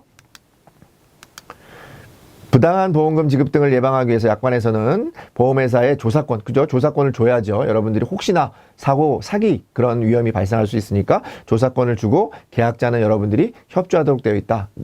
수사권이 아니라 조사권, 계약자. 수사권이라고 생각하시면 안 됩니다. 보험회사니까 조사할 수 있고 계약자는 그거에 대해서 협조할 의무가 있다라고 보시면 되겠습니다.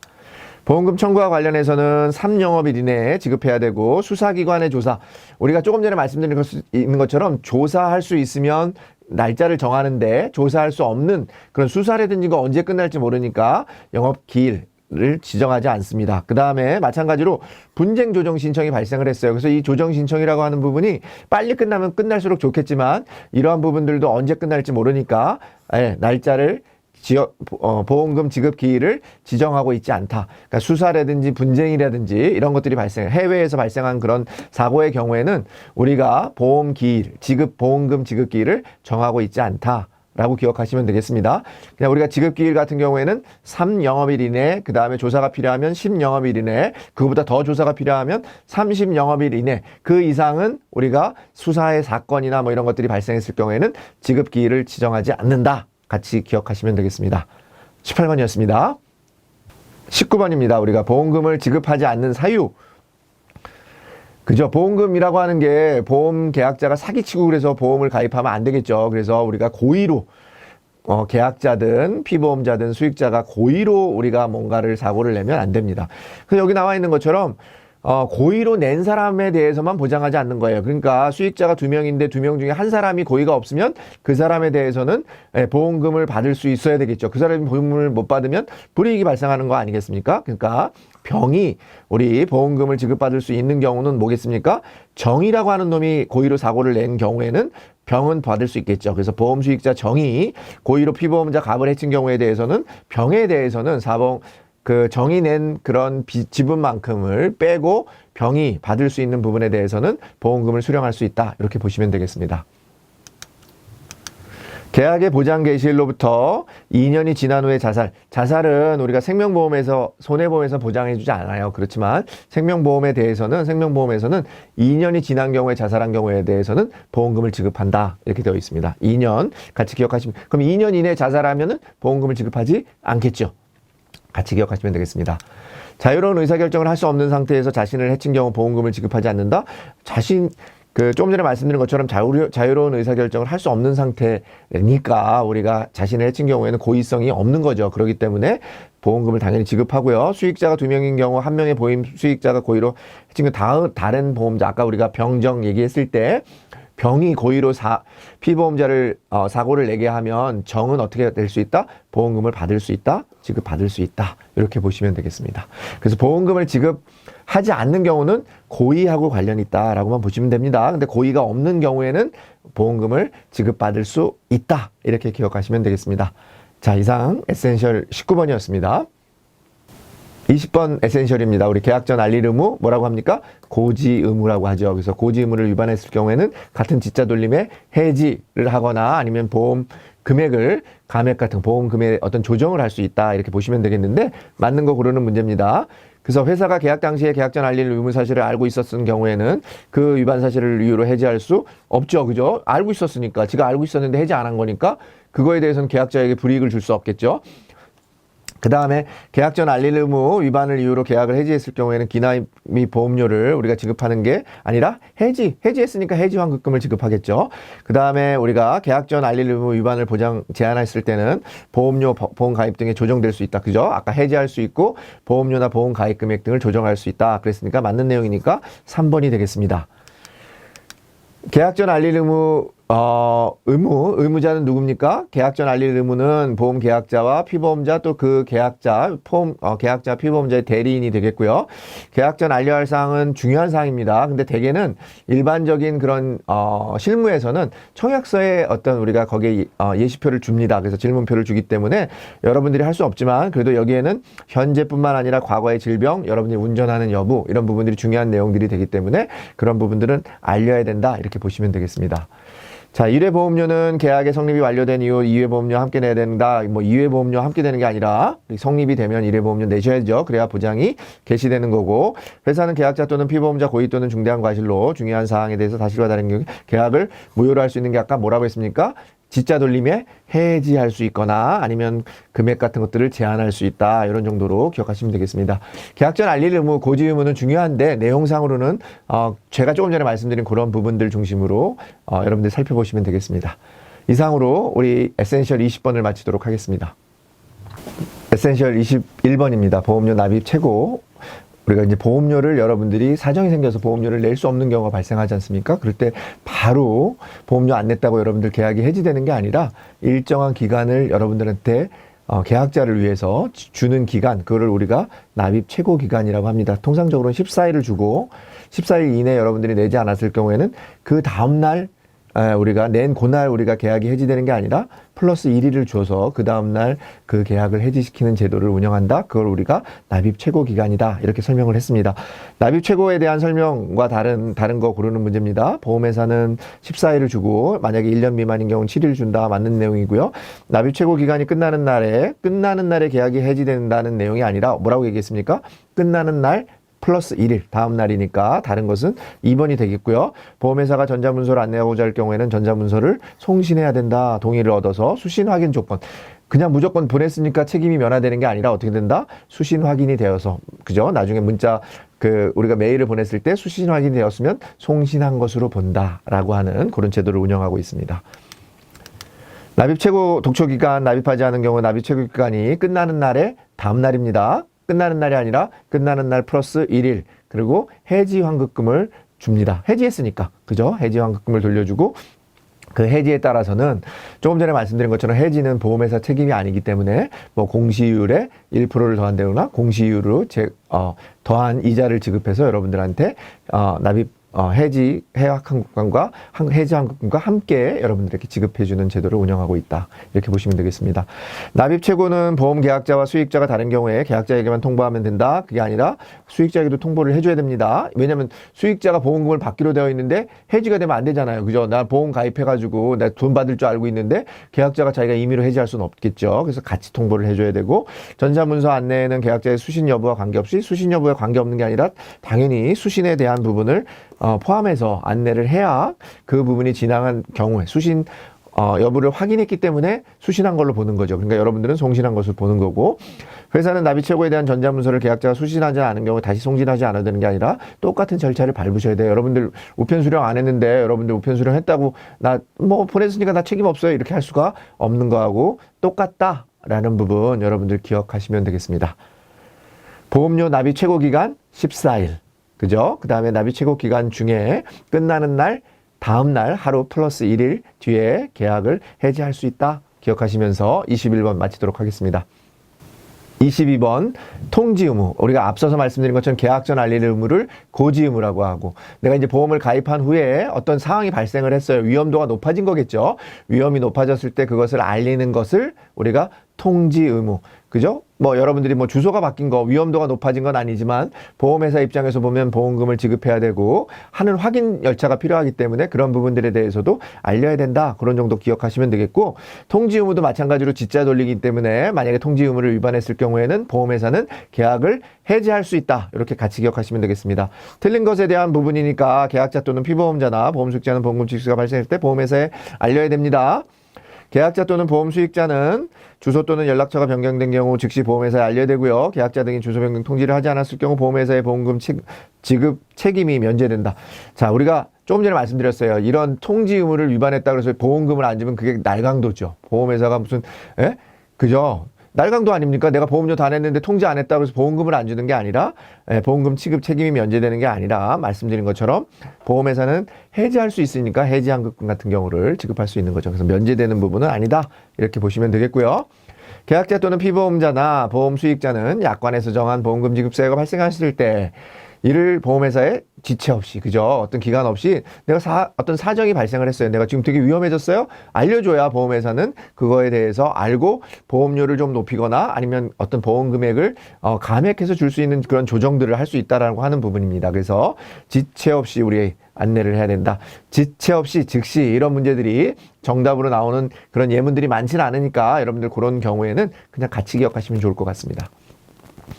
통지 의무는 보험계약자의 의무인 반면에 피보험자가 가지는 의무는 아니다. 조금 전에 말씀드렸어요. 통지 의무도 계약자나 우리가 피보험자 또는 보험 수익자 뭐 주소 변경 같은 경우는 보험 수익자 그때는 우리가 피보험자는 보험 수익자 그 주소 변경에 대해서는 의무가 없어요. 저 두 번째 나왔는데요. 피보험자는 우리가 주소 이런 경우에 대해서는 알려야 되는 의무가 없습니다. 주소를 알려야 되는 주소 변경을 알려야 되는 것은 보험 계약자, 보험 수익자. 나머지 통지 의무를 알려야 되는 건 보험 계약자, 피보험자, 수익자 이렇게 돼 있고요. 보험금 지급 사유가 발생할 경우 보험 수익자는 이를 보험회사에 알려야 하는 의무를 가지지 않는다. 당연히 지급 사유가 발생했을 경우에는 보험 수익자도 보험회사에 이런 알려야 되는 의무가 있다. 통지 의무에 그 의무가 있다. 계약자, 피보험자, 수익자. 그래서 틀린 지문이 되겠습니다. 우리가 통지 의무라고 하는 거 고지 의무랑 마찬가지로 자주 나오고요. 해지할 수 있다라는 부분이고 보험 어떤 주소가 변경됐을 때는 피보험자에는 의무가 없고 보험 수익자, 계약자에게만 의무가 있다. 이 정도 우리가 알려주시면 이해하시면 충분히 맞출 수 있는 문제가 되겠습니다. 자, 이상 22번 마치도록 하겠습니다. 23번입니다. 조금 전에 이제 이런 어떤 계약이 우리가 해지가 되거나 뭐 이런 것들을 통해서 취소는 안 됩니다. 반드시 해지됐을 경우에 우리가 그것도 여러분들이 고지 의무나 이런 것들을 위반해 가지고 해지된 경우에는 부활시킬 수가 없습니다. 여러분들이 이미 괘씸죄가 적용이 되는 거죠. 원스트라이크 먹었는데 해지할 수 없어요. 근데 다만 여러분들이 사정이 생겨서 보험료 연체로 해지가 된 경우에 대해서는 3년 이내에 부활을 신청할 수 있습니다. 3년 이내에 부활을 신청할 수 있습니다. 그런 제도를 운영하고 있는 것을 우리가 부활이라고 합니다. 그래서 해당하지 않는 거니까 조금 전에 말씀드린 것처럼 일단 해지된 그런 내용에서 고지 의무나 이런 것들은 부활할 수 없고 반드시 우리가 해지 환급금을 받지 않아야 되는 원칙이 있습니다. 그래서 여기 해지 환급금을 수령했으니까 이거는 아무리 용 빼는 재주가 있어도 부활할 수 없다. 그러니까 해당 내용이 틀린 부분이 되겠습니다. 보험료의 납입 연체로 계약이 해지됐으나 해지 환급금을 받지 않아야 되고요. 보험료의 납입 연체로 계약이 해지됐으나 해지 환급금이 또는 없어야 돼요. 그러니까 돈을 받지도 않고 없을 경우에는 부활이 가능하지만 수령했을 경우에는 부활이 불가능하다. 꼭 기억하시면 되겠습니다. 수령, 부활, 불가. 그죠? 수령, 부활, 불가라고 꼭 기억하시면 되겠습니다. 부당한 계약 전환 시 우리가 이제 부당하게 여러분들이 무슨 압류했거나 뭐 이런 방법에 의해서 기존 보험계약이 보험회사로부터 만약에 소멸이 됐다라고 하면 그거는 6개월 이내에 부활 신청을 할 수 있고 여러분들이 혹시나 그 보험회사에 가입한 다른 보험 그것 때문에 해지되었기 때문에 계약이 전환되었기 때문에 만약 여러분들이 다른 보험에 가입했다 그러면 그 계약을 취소할 수 있다라고 하는 제도를 운영하고 있습니다. 이거 부당한 계약 전환, 보험 계약의 전환에 대한 부활에 대한 문제입니다. 그래서 이런 부분은 조금 다르게 우리가 3년이 아니라 6개월 부활을 할 수 있다. 이렇게 기억하시면 되겠습니다. 해지 환급금을 받은 날 받았으니까 무조건 3년 이내든 5년 이내든 부활할 수 없다. 근데 우리는 부활은 3년 이내에 부활하는 거니까 둘 다 틀렸어요. 받으면 안 되고 3년 이내에 부활할 수 있고 보험계약 부활 시 위험 선택 등은 동일하게 적용되지 않는다가 아니라 부활하는 것은 새롭게 계약을 새롭게 성립하는 거하고 동일합니다. 그래서 모든 절차, 고지 의무나 위험 선택의 의무나 이런 부분들은 다 동일하게 적용한다. 그래서 틀린 내용이 되겠고 보험 대리점의 설계사가 행한 부당한 보험계약의 전환, 부당한 보험계약 중에도 우리가 보험회사의 설계사는 가능한데 보험 대리점의 설계사가 행한 제도에 대해서는 부활 제도가 적용되지 않는다라고 하는 부분 같이 기억하시면 좋겠습니다. 그래서 우리가 설계사가 행한 부당한 보험 계약의 전환의 경우에는 부활 제도가 적용된다라고 보시면 여러분들 문제를 푸시는데 어렵지 않을 것 같습니다. 부활에 대해서는 여러분들 기억하셔야 되는 것은 해지 환급금을 수령하지 않아야 된다 기억하시고 3년 이내에 부활할 수 있다. 이런 정도만 기억하시고 문제를 보시면 크게 어려움 없이 문제를 푸실 수 있을 것 같습니다. 자, 이상 23번 마치도록 하겠습니다. 24번입니다. 계약 내용을 변경. 여러분들이 가입을 했는데 마음이 좀 바뀌어서 내용들을 좀 변경하거나 종목을 변경할 수 있겠죠. 그 다음에 또 보험 금액 같은 경우를 여러분들이 줄일 수 있습니다. 근데 보험 가입 금액을 늘릴 수는 없어요. 여러분들이 사정이 좋아졌다고 늘릴 수는 없고 늘리는 경우에는 뭐겠습니까? 새로 보험을 가입하시면 되겠죠. 그러니까 보험 가입 금액을 줄일 수 있다, 감액을 할 수 있다, 그거는 해지된 것으로 본다. 이 정도 기억하시고 증액할 수는 없다. 이런 정도 생각하시면서 문제 한번 풀어보겠습니다. 맞는 거 고르는 문제니까 계약자가 보험 가입 금액을 감액하고자 할 때는 그것은 해지된 거, 맞는 내용이죠. 해지된 것으로 보는 거고요. 가입 금액 등의 변경 시 회사가 지급할 해지 환급금이 있을 때에는 사망보험금을 계약자에게 지급하는 게 아니라 뭘 지급하는 겁니까? 네, 사망보험금이 아니라 해지했으니까 해지환급금을 지급하겠죠. 자, 보험 수익자 변경을 위해서는 승낙을 얻어야 되는 거 아까 말씀드린 것처럼 변경 중에도 우리가 계약자나 피보험자는 변경할 수 없습니다. 근데 계약자를 변경할 수 있는데 계약자를 변경할 때는 반드시 보험회사의 승낙을 받으셔야 돼요. 근데 수익자를 변경할 수 있는데 수익자의 변경은 보험회사의 승낙을 받을 필요는 없다. 근데 나중에 이제 예를 들어서 보험 수익금이 발생을 해서 보험금이 발생할 때는 피보험자의 동의를 받으셔야 되기는 합니다. 그런 부분은 있지만 보험 수익자 변경을 위해서 회사의 승낙을 얻어야 되는 것은 아닙니다. 그러니까 감액된 부분은 해지된 부분이다라고 하는 부분 맞는 내용이 되니까 정답은 1번이 되겠습니다. 보험 계약자의 변경은 당연히 보험회사의 승낙을 얻어야 되고 조금 전에 말씀드린 것처럼 보험 수익자의 변경은 보험회사의 승낙이 필요 없다. 그 대신에 또 중요한 것은 피보험자는 변경할 수도 없다 이거예요. 아시겠죠? 변경이 불가해요. 꼭 기억하시면 좋겠습니다. 제1의 보험료를 납입한 후에는 보험 종목을 변경할 수 없는 게 아니라 보험 종목을 변경하기 위해서는 제1의 보험료도 내고 1년간 그 보험료를 낸 이후에 1년 동안 계약이 유효해야 돼요. 1을 해야 됩니다. 1 플러스 1. 1의 보험료를 내고 1년간 유효해야 된다. 변경할 수 없는 게 아니라 변경할 수 있다. 보험 종목의 변경은 새로운 계약 체결에 해당하므로 변경할 수 없다. 아까 말씀드린 것처럼 1년 이후 제1의 보험료를 내고 1년 까지 유효한 계약에 대해서는 보험 종목을 변경할 수 있고요. 회사는 계약자 변경 시 기교부된 보험증권으로 가름할 수 있는 게 아니라 새로 우리가 변경이 됐기 때문에 새로운 계약이 된 겁니다. 그래서 기교부된 보험증권이 아니라 새로 보험증권을 교부해야 되고, 감액으로 인해 회사가 지급해야 할 회지환급금이 있다면 수익자에게 회지환급금을 지급하는 게 아니라 계약 유지 상황에서 돌려주는 거죠. 보험금을 주는 게 아니라 해지환급금은 누구한테 줘야 됩니까? 예, 계약자에게 주게 되어 있습니다. 수익자에게 주는 게 아니다. 보험금은 우리가 수익자에게 주지만 해지환급금은 누구한테 준다? 네, 계약자에게 준다라는 부분 기억하시면 되겠고요. 계약 내용을 변경할 수 있다, 변경할 수 없는 부분에 대해서는 피보험자는 변경할 수 없다. 꼭 기억하시면서 24번 마치도록 하겠습니다. 25번입니다. 우리 소멸시효.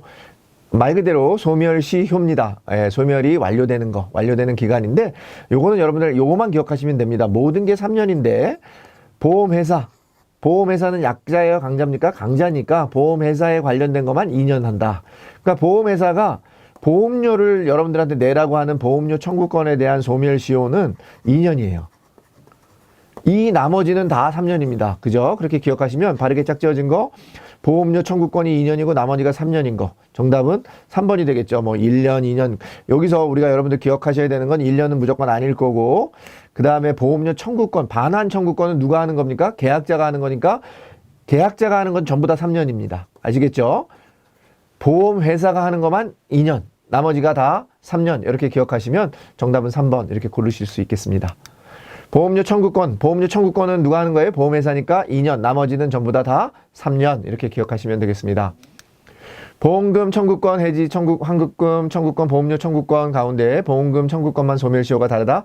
보험금 청구권만 소멸시효가 다른 게 아니라 소멸시효가 다른 건 뭐라고요? 보험료 청구권. 자, 우리 소멸시효에 대해서는 여러분들 다른 거 기억하지 마시고, 보험회사가 관련된 거, 보험회사가 요구하는 거, 보험회사가 청구하는 것만 2년, 보험료 청구권만 2년, 나머지는 3년. 이렇게 기억하시면 25번은 완성되는 게 되겠습니다. 26번입니다. 보험회사의 손해배상 책임에 대한 부분입니다. 우리 보험회사도 잘못했을 경우 주로 누가 잘못하는 거죠? 예, 여러분들이 잘못하는 겁니다. 모집인들이 잘못하는 경우에 대해서는 손해배상 책임이 있다. 근데 모집인이 잘못한 거에 대해서 정당하면 배상 안 하겠죠. 근데 모집인이 잘못한 게 분명하면, 부당하거나 분명하게 되면은 그거에 대해서는 배상 책임이 있다라고 하는 부분입니다. 지극히 정상적인 내용이고요. 내용을 읽어보시면 이 부분은 공부 안 하셔도 돼요. 그냥 내용 읽어보시면 확연히 상식적으로 고를 수 있는 문제가 나오니까 그렇게 해서 정답을 고르시면 되겠습니다. 틀린 거 고르는 거니까. 계약과 관련해서 임직원, 설계사, 중개사에 의해서 계약자에게 발생된 손해에 대해서는 보상한다 이렇게 되어 있는데, 우리가 다만 임직원이나 보험 설계사는 보험회사에 소속되어 있는데 독립적으로 되어 있는 중개사, 보험 중개사에 대해서는, 보험 중개사의 잘못에 대해서는 보험회사는 책임지지 않는다는 거예요. 그래서 이 부분에 대해서는 우리가 보험 중개사 하나 기억하시면 되겠고요. 그 다음에 우리 설계사가 재물 손괴를 한 경우, 뭔가 물건을 가서 회사의 책임이 아니잖아요. 내가 지나가다가 어떤 예를 들어서 그 유리를 깼다. 그런데 그거를 보험회사가 책임지는 게 아니라 그것은 보험 설계사가 구상하도록 되어 있습니다. 자, 보험회사는 거절 사유가 없음을 알고 소를 제기한 손해를 가한 경우에 배상해야 되는 경우고요. 그 다음에 현저하게 공정을 잃은 경우에 우리는 당연히 누구한테 불리한 겁니까? 계약자나 보험 수익자에게 불리한 경우에는 보험회사는 배상 책임이 있다. 이렇게 기억하시면 되겠습니다. 그래서 정답은 1번이 되겠습니다. 보험회사는 계약과 관련해서 임직원, 설계사, 그죠? 대리점. 왜냐면 이거는 다 보험회사가 책임지고 있는 거예요. 그럼 누구만 아니라고요? 네, 중개사. 왜냐면 중개사는 우리가 독립적으로 일을 한다 이렇게 얘기했습니다. 꼭 기억하시면 되겠고요. 다만 설계사나 우리가 이런 사람들이 한 손해배상 중에도 재물을 가서 깼어요. 재물을 손괴시킨 경우에는 우리가 보상하지 않는다. 같이 기억하시면 되겠습니다. 보험회사는 계약자, 설계사가 계약자의 재물 손괴한 거는 보상하지 않는다고 얘기했습니다. 보험회사는 대리점, 중개사의 과실, 아까 말씀드렸어요. 중개사는 아니고 보험회사는 뭐라고요? 설계사, 대리점, 임직원이 잘못한 것에 대해서 배상 책임이 있다. 이렇게 기억하시면 되겠습니다. 자, 누가 책임이 있다? 예, 우리 임직원, 보험 설계사, 대리점. 근데 보험 중개사는 해당하지 않고 보험 설계사의 재물 손괴도 보상하지 않는다. 이렇게 기억하시면서 26번 에센셜을 마치도록 하겠습니다. 27번입니다. 보험계약 대출 상환. 우리가 이제 보험을 가입하고 나서 그 보험 금액 안에서 내가 든 그 보험 가입한 금액 안에서, 근데 전체가 아니라 보험회사 입장에서 보면은 돈을 빌려주는 거니까 위험이 있잖아요. 그러니까 위험을 막을 수 있는 범위가 어디냐면 여러분들이 해지했을 때 돌려받을 수 있는 해지 환급금 범위 내에서 만약에 그런 부분들이 대출을 원한다고 하면 우리가 보험 계약 대출 또는 보험 약관 대출 이렇게 얘기하고 있습니다. 그래서 보험 계약 대출을 받을 수 있고 상환할 수 있는데 계약 대출이나 상환은 대출이 가능한 보험 상품이라고 하는 모든 상품이 다 가능한 건 아닙니다.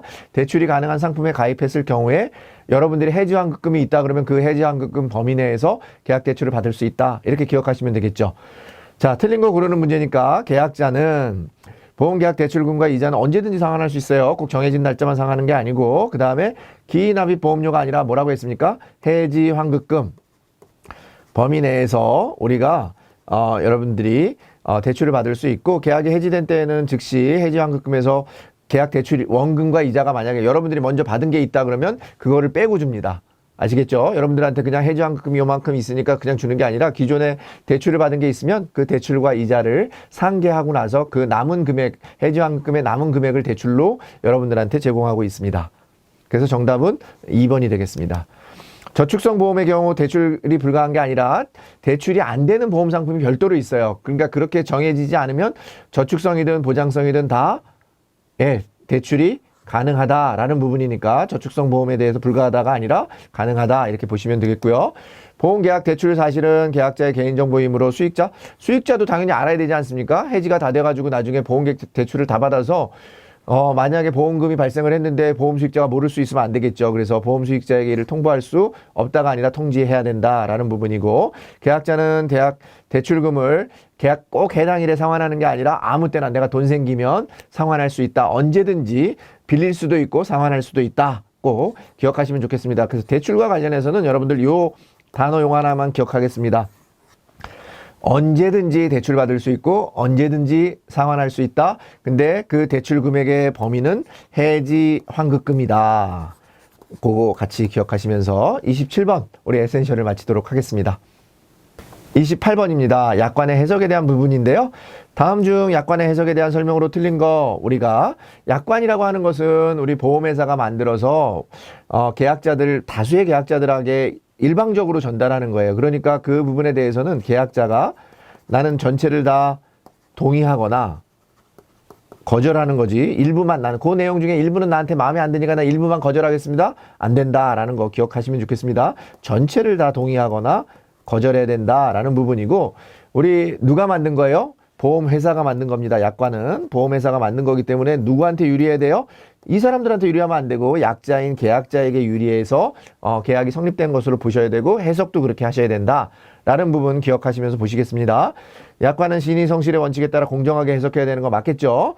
그 다음에 구체적 타당성을 위해서 계약자에 따라 다르게 해석할 수 없다고 그랬어요. 그죠? 조금 전에 말씀드린 것처럼 다르게 생각하면 여러분들 들지 않으시면 되는 거예요. 거절하시면 되는 겁니다. 그래서 정답은 2번이고요. 보험계약자나 피보험자에게 불리한 내용은 당연히 확대 해석하지 않고 누구한테 이건 유리한 거기 때문에 그렇습니까? 보험회사. 그렇기 때문에 계약자에게 유리한 내용으로 계약이 성립된 것으로 본다. 이렇게 보시면 되겠습니다. 약관의 뜻이 명확하지 않을 경우는 누구에게 유리하다? 네, 계약자에게 유리한 것으로 본다. 이렇게 말씀드렸습니다. 보험 안내자료와 약관의 내용이 다른 경우에는 약관에 의해 계약이 성립된 게 아니라 누구에 의해서 계약자에게 유리하게 성립된 거다. 약관은 누구한테 유리한 거다? 보험회사다. 그러니까 말이 안 된다. 이렇게 보시면 되겠고 약관이 뜻이 명확하지 않은 경우에 보험회사에게 유리하면 안 되고 누구한테? 약자인 보험 계약자다라고 보시면 됐습니다. 그래서 우리가 약관이라고 하는 부분은 약자가 뭡니까? 계약할 때 약자하고 똑같아요. 약관하고 그러면 무조건 누구를 생각하라? 계약자를 생각하라. 그러면 여러분들 모든 문제 어렵지 않게 풀 수 있다 말씀드리면서 28번 마치도록 하겠습니다. 29번 언더라이팅 정의 및 필요성에 대한 부분입니다. 언더라이팅이라고 하는 부분은 우리가 여러분들이 보험 가입하시면 무조건 다 그 보험 가입을 보험회사가 받아들이는 게 아닙니다. 여러분들이 혹시나 불순한 마음으로 보험 계약을 가입하실 수도 있잖아요. 그래서 고지의무도 하게 되는 거고 여러분들 여러 가지 청약서 같은 것들을 작성하게 되는 거죠.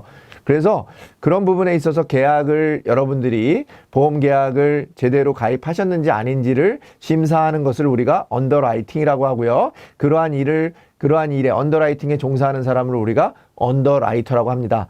다음 중 언더라이팅 필요성에 대한 설명으로 거리가 먼 거 고르는 문제니까 우리가 보게 되면 사회 양극화 문제하고 언더라이팅은 전혀 관계없어요. 이거는 계약이 적절하게 가입했는지 아닌지를 보는 거고, 언더라이팅을 통해서 우리가 아까 말씀드린 것처럼 불순한 의도를 가지고 있는 계약자들을 우리가 그런 부분들이 어떤 불순한 의도로 선택하는 것을 우리가 죄송합니다. 역선택이라고 합니다. 그래서 역선택을 방지하기 위해서 언더라이팅을 실시하고 있다. 그래서 정답은 1번이 되겠습니다. 언더라이팅을 다르게 표현하는 용어가 우리는 조금 전에 말씀드린 것처럼 계약이 제대로 됐는지 아니면 그 계약을 내가 선택할 수 있는지, 그래서 계약 심사나 계약 선택이라고 부른다라고 보시면 되겠고, 이러한 일을 하는 사람을 우리가 언더라이터라고 한다. 그래서 뒤에 나오는 클레임하고 우리가 비교해서, 클레임을 담당하는 사람하고 비교해서 여러분들이 문제를 푸시는데 참고해 보시면 좋을 것 같다라는 말씀 좀 드리겠습니다. 병원 진단이나 서류에 의한 진단은 엄격히 언더라이팅에서 우리가 언더라이팅의 단계를 보면 여러분들과 같은 보험 모집인이 하는 1차 그 언더라이팅이 있고요. 그 다음에 2차는 우리가 이제 그 의적 진단, 우리가 이제 의사들, 이런 부분에서 의사 하는 부분들이 있습니다. 그래서 의학 진단도 당연히 언더라이팅 과정에서 포함되는 거고요. 그 다음에 언더라이팅은 역선택 가능성을 낮추는 거죠. 역선택, 아까 불순한 의도를 찾아내서 그러한 부분들이 선의의 계약자를 보호할 수 있도록 하는 제도가 언더라이팅이다라고 했고요. 언더라이터라고 하는 사람은 직무상 취득한 개인정보를 다양한 목적으로 활용해서 이익 향상을 위해서 노력하는 게 아니죠. 그죠? 여러분들이 어떤 정보를 보험 모집인이라고 하면 여러분들이 정보를 수집해서 그런 부분들을 활용해서 더 보험에 또는 그 계약자에게 유리한 내용들을 더 많은 정보를 제공해 주는 게 맞지만, 언더라이팅은 그런 다양한 목적으로 활용하면 안 되겠죠. 우리가 개인정보 보호 차원에서도 그런 부분들은 말이 되지 않는다. 이 부분은 말이 되지 않는다. 이렇게 기억하시면서, 언더라이팅이라고 하는 것은 우리가 계약 심사 또는 계약 선택이라고 하고, 이러한 부분들을 통해서 보험 가입자들의 어떤 불순한 의도인 역선택을 방지할 수 있다. 이 정도 기억하시면서 언더라이팅이 필요하다, 왜 필요하다, 이런 정도 기억하시면 좋겠습니다. 자, 이제 30번 우리 언더라이팅 단계 및 정보의 원천에 대한 부분 한번 살펴보도록 하겠습니다. 언더라이팅 단계는 조금 전에 말씀드린 것처럼 1단계, 2단계, 3단계, 4단계가 있고요. 정보의 원천으로는 우리가 고객으로부터 받아들이는 정보들이 되겠죠. 그러니까 뭐 종교활동 보고서라든지 이런 것들은 정보의 원천에 해당하지 않습니다. 취미활동 이런 것들은 정보가 아니죠. 보험 가입과 관련된 내용이 정보의 원천이 된다. 이렇게 보시면 되겠고요. 그 계약적부 확인이라고 하는 부분이 언더라이팅 단계의 4단계입니다. 우리가 모집인, 의적, 그 다음에 언더라이터, 그 다음에 계약적부 확인, 요런 4단계의 과정을 거치는데요. 요 4단계 과정에서 요 마지막에 대한 부분은 전문 요원이 당연히 조사를 하게 되고요. 피보험의 재정 상태, 우리가 언더라이팅이라고 하는 것은 돈을 조사하는 건 아닙니다. 어떤 그 계약자가 돈을 많이 갖고 있는지를 조사하는 게 아니라 신체적, 환경적 그런 위험도를 우리가 조사하는 거지, 재정 상태까지 파악하는 것은 아니기 때문에 이 내용이 틀린 내용이 되겠고요. 그 다음에 보험사고 시 신속한 보험금 지급을 목적으로 하는 거예요. 그죠? 이 부분이 우리가 기본적으로는 계약적부가 확인이 돼서 이 사람이 만약에 사고가 났을 때, 이건 충분히 보험금이 나가야 되는 부분이다라고 하면 신속하게 보험금을 지급할 수 있도록 하는 제도가 되겠습니다. 그래서 틀린 내용은 재정 상태를 확인하는 부분은 아니다. 언더라이팅은 재정, 돈까지 확인하는 게 아니라 신체적인, 환경적인 그런 언더라이팅에 대해서 다루는 그런 부분이 언더라이팅이 된다. 이렇게 기억하시면 되겠습니다. 1차 선택은 여러분들과 같은 모집, 조직에 의한 선택이 되겠고, 2차 선택은 의적 진단, 의사에 의한 또는 그 의료기관에 의해서 하는 부분이고, 3차 선택 단계는 우리가 언더라이팅에서 하는 거고, 마지막 단계가 계약적부 확인이다. 요런 부분은 시험 문제에 순서적으로 나오는 부분이 있고, 가로치기도 가끔 나오기 때문에 여러분들 같이 기억하시면 되겠습니다. 보험계약의 심사 목적은 지급 여부를 결정하기 위해서가 아니라, 우리가 지급 여부를 결정하는 게 아니라 뭡니까? 가입 여부를 결정하기 위한 부분이다. 이렇게 보시면 되겠고, 계약적부 확인은 모든 계약을 다 하는 게 아니라 앞에 단에 우리 모집인이 고지하고 이런 부분들은 다 하죠. 그렇지만 계약적부 확인은 언제 하는 거다? 그런 계약에 한해서 꼭 필요한 내용에 대해서만 하는 거다. 그리고 우리가 시험 문제를 푸실 때 요령 중에 하나는 모든이라고 하는 단어가 들어가면 일단 한번 의심하셔야 돼요. 모든이나 뒤에 뭐뭐만 이렇게 들어가시면 한번 의심해 보시고 여러분들이 문제 풀어보시면 좋겠고요. 설계사에 의한 언더라이팅 단계는 아까 설계사는 모집 조직이니까 1차죠. 4차는 계약 적부 확인 단계고 종교활동 보고서 같은 경우는 중요하지 않잖아요. 그죠? 그렇기 때문에 언더라이팅 원천에 해당하지 않는다. 이렇게 설명드렸습니다. 자, 단계 다시 한번 우리 모집 조직 단계, 의적 진단 단계, 언더라이팅 단계, 그 다음에 계약적부 확인 단계 기억하시고, 그 다음에 우리가 계약적부 확인해서 우리가 그 계약자가 가지고 있는 재정 상태를 조사하는 것은 아니다. 이런 정도 기억하시고, 여러분들이 정보의 원천에는 종교활동 보고서는 해당하지 않는다. 이렇게 기억하시면서 문제를 풀어보시면 좋겠습니다. 30번 마치도록 하겠습니다. 네, 31번 에센셜입니다. 언더라이팅 시 고려 대상에 대해서 알아보겠습니다. 우리가 언더라이팅 시 고려 대상에는 크게 보면 세 가지, 네 가지가 있죠. 신체적, 그 다음에 환경적, 그 다음에 도덕적, 재정적, 이렇게 언더라이팅의 그런 고려 대상이 있는데요. 여기 이제 그 각각의 그런 고려 대상별로 내용이 맞게 짝지어진 거 아니면 맞게 고르는 거, 이런 문제들이 출제가 되니까 여러분들이 언더라이팅 시 고려 대상에 이런 부분들은 신체적 언더라이팅이구나, 아니면 환경적 언더라이팅이구나, 아니면 도덕적 언더라이팅이구나, 또 재정적 언더라이팅이구나 라고 하는 것을 구분해서 골라내시면 되겠습니다. 신체적 언더라이팅에 대한 설명으로 맞는 것을 고르는 문제입니다. 자, 1번 같은 경우는 생활환경 소득 수준이니까 돈하고 관련됐으니까 재정적인 거겠죠. 그 다음에 연령, 과거, 병력, 이게 뭐가 되겠습니까? 우리가? 네, 이것도 마찬가지로 이게 이제 신체적인 거죠. 그죠? 그 다음에 보험금이 신체를 담보로 한 투기의 대상이 되는 거니까 이게 재정적인 그런 내용이 되겠습니다. 그래서 정답은 2번이 되겠습니다. 어려운 거보다는 여러분들이 기본적으로 이게 신체적인 거냐, 도덕적인 거냐, 환경적인 거냐, 또 재정적인 거냐, 돈에 관련된 거냐라고 하는 부분을 여러분들이 보실 수만 있으면 돼요. 구분하실 수만 있으면 되니까 그런 관점에서 보시면 되겠습니다. 자, 직업에 대해서 업계 표준 직업 분류 및 등급표에 따라서 위험 등급을 이제 우리가 위험직에서 1에서 5등급으로 구분하는 거, 그러니까 직업을 그 위험 등급으로 구분하는 거, 이런 거니까 환경적인 언더라이팅이 되겠습니다. 아시겠죠? 환경적 언더라이팅은 직업의 위험 등급을 1에서 5등급으로 구분하여 보험료를 할증한다. 보험료를 할증하는 방식은 아니고요. 보험 가입 금액을 제한하는 방식으로 우리가 지금 통용하고 있습니다. 재정적 언더라이팅은 피보험자의 연령, 성별, 체격 등 현재 신체 이런 병증 등을 고려하는 거, 그걸 뭐라고 얘기하셨습니까? 조금 전에 말씀드린 것처럼 재정적 언더라이팅이 아니라 신체적 언더라이팅. 그래서 틀린 부분이 되겠습니다. 다시 한번 말씀드리면 우리가 환경 언더라이팅 시 고려할 수 있는 대상이 크게 네 가지다. 신체적, 환경적, 도덕적, 재정적 언더라이팅인데 각각의 내용을 물어보는 문제가 나오니까 여러분들이 키포인트, 키워드 중심으로 그런 내용을 확인해 보시면 좋겠습니다. 자, 31번 마치도록 하겠습니다.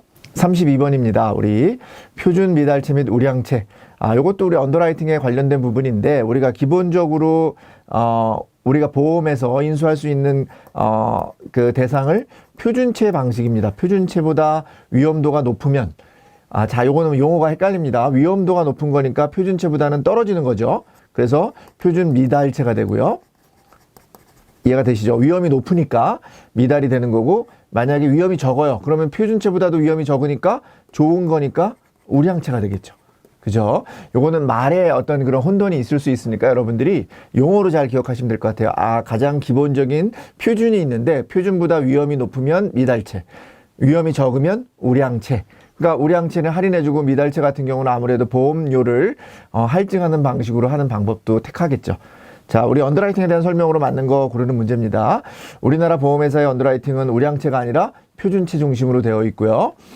표준 미달체의 경우 보험금 삭감 방법, 그죠? 미달체니까 보험금을 삭감하는 거, 보험금을 좀 덜 줘서 우리가 인수할 수 있겠죠.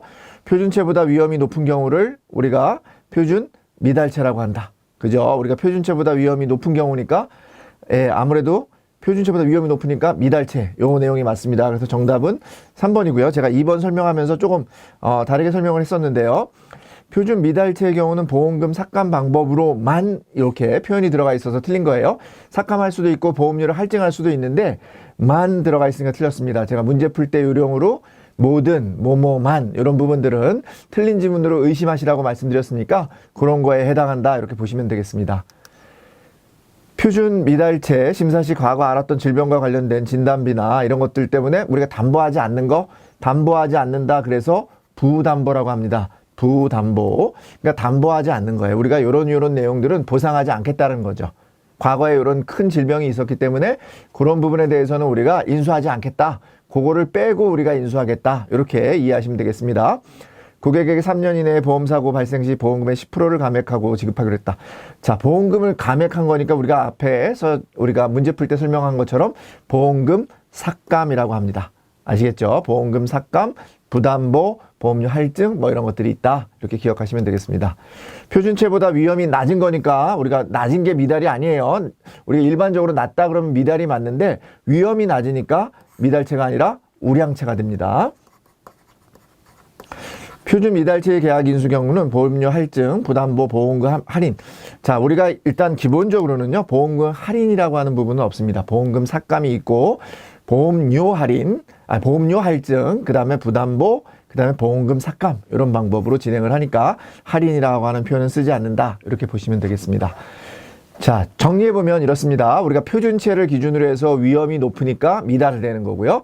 위험이 적으면 우량한 거가 된다. 그러니까 용어가 바뀌어서 있기 때문에 여러분들이 문제를 풀다 보면은 우리가 일반적으로 미달된다 이러면은 좀 미달체로 생각하잖아요. 그렇기 때문에 근데 미달된다라고 하는 게 표준체보다 미달되는 거니까 우량하다라고 하는 의미가 된다라고 하는 것만 여러분들이 혼돈하지 않으면 충분히 문제 푸시는 데는 어려움이 없을 것 같습니다.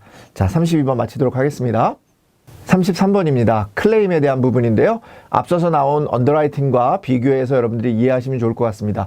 클레임이라고 하는 것은 우리가 통상적으로 보험금을 청구한 이후에서 끝까지 우리가 보험금을 지급해 주는 것 자체를 모든 업무를 우리가 클레임 업무라고 합니다.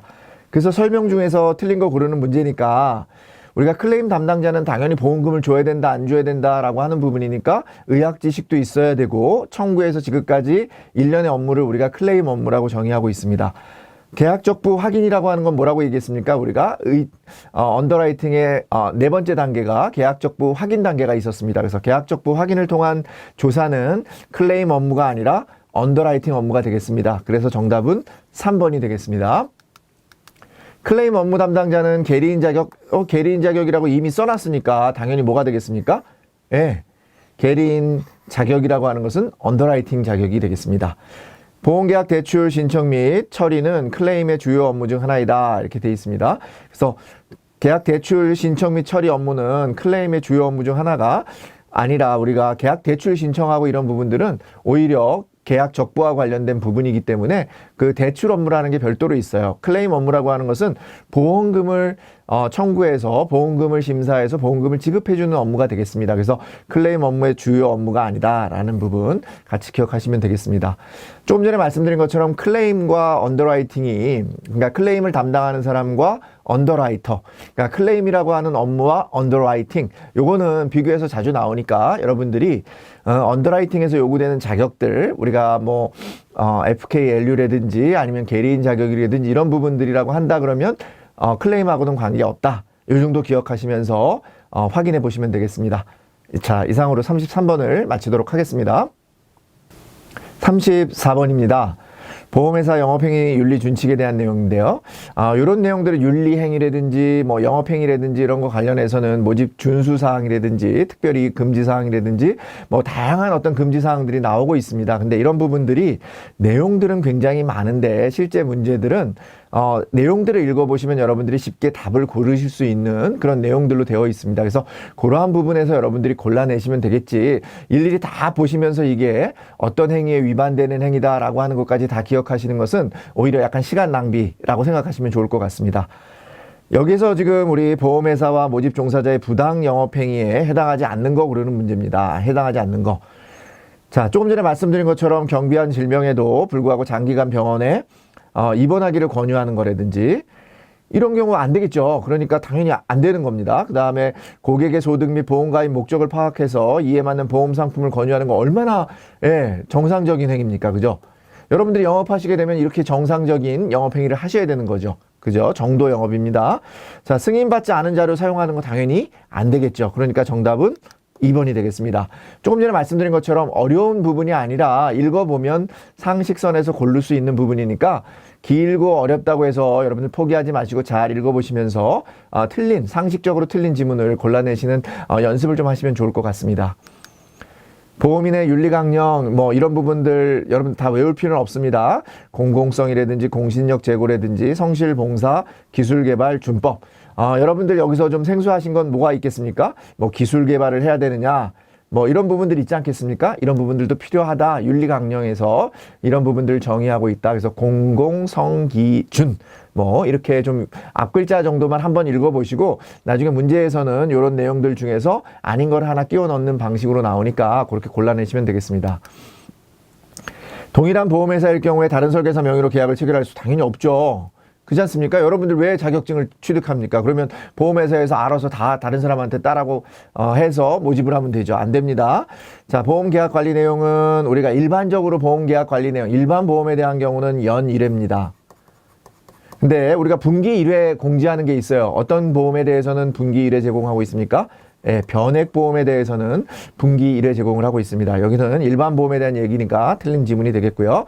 개인정보를 위해 수집된 정보는 해당 목적 달성 이후에서 사용해서는 안 돼요. 여기까지는 맞는 지문이지만 달성한 이후에는 영구히 보존하는 게 아니라 즉시 파기해야 됩니다. 여러분들 그래서 일반 홈쇼핑이나 이런 데서도 여러분들 연락 오지 않습니까? 여러분들의 개인의 정보를 파기한다라고 안내 메일이나 문자가 오는 것처럼 바로바로 파기를 해야 되지 그것을 영구히 보존해야 되는 부분은 얼핏 들으면 맞는 내용처럼 보이기도 하지만 틀린 지문이 되겠습니다.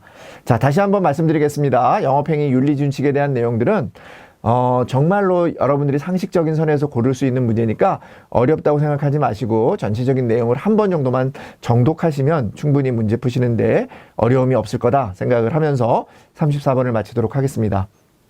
35번입니다. 보험 설계사의 보험업에 대한 책임입니다. 여러분들이 지금 모집인이 돼서 보험업에 대해서 여러분들이 보험회사를 대신해서 그 중요한 업무를 수행하고 계시는 거죠. 그렇기 때문에 보험업에 대해서도 여러분들이 책임이 있다라고 하는 부분 반드시 기억하시면서 이 내용도 마찬가지입니다. 전체적으로 보시면 이런 내용들은 해도 되겠다 안 되겠다라고 하는 것은 상식선에서 여러분들이 판단하실 수 있습니다.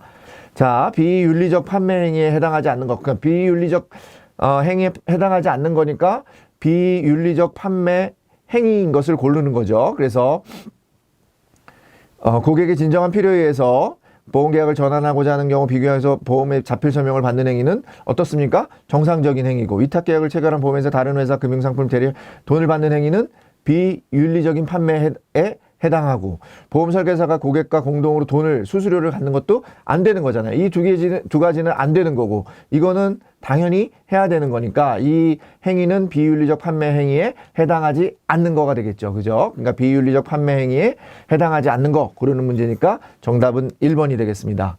내용이 어렵게 보이지만 읽어보면 상식적으로 틀렸잖아요. 그죠? 그래서 그런 부분들을 골라내시면 되겠습니다. 3대 기본 지키기 뭐였습니까? 여기 나와 있는 것처럼 약관 교부, 그 다음에 중요한 내용을 설명하는 거, 그 다음에 청약서 사본을 전달하는 거, 반드시 자필 서명을 안내하고 확인을 받는 겁니다. 자, 3대 기본 지키기 다시 한번 말씀드립니다.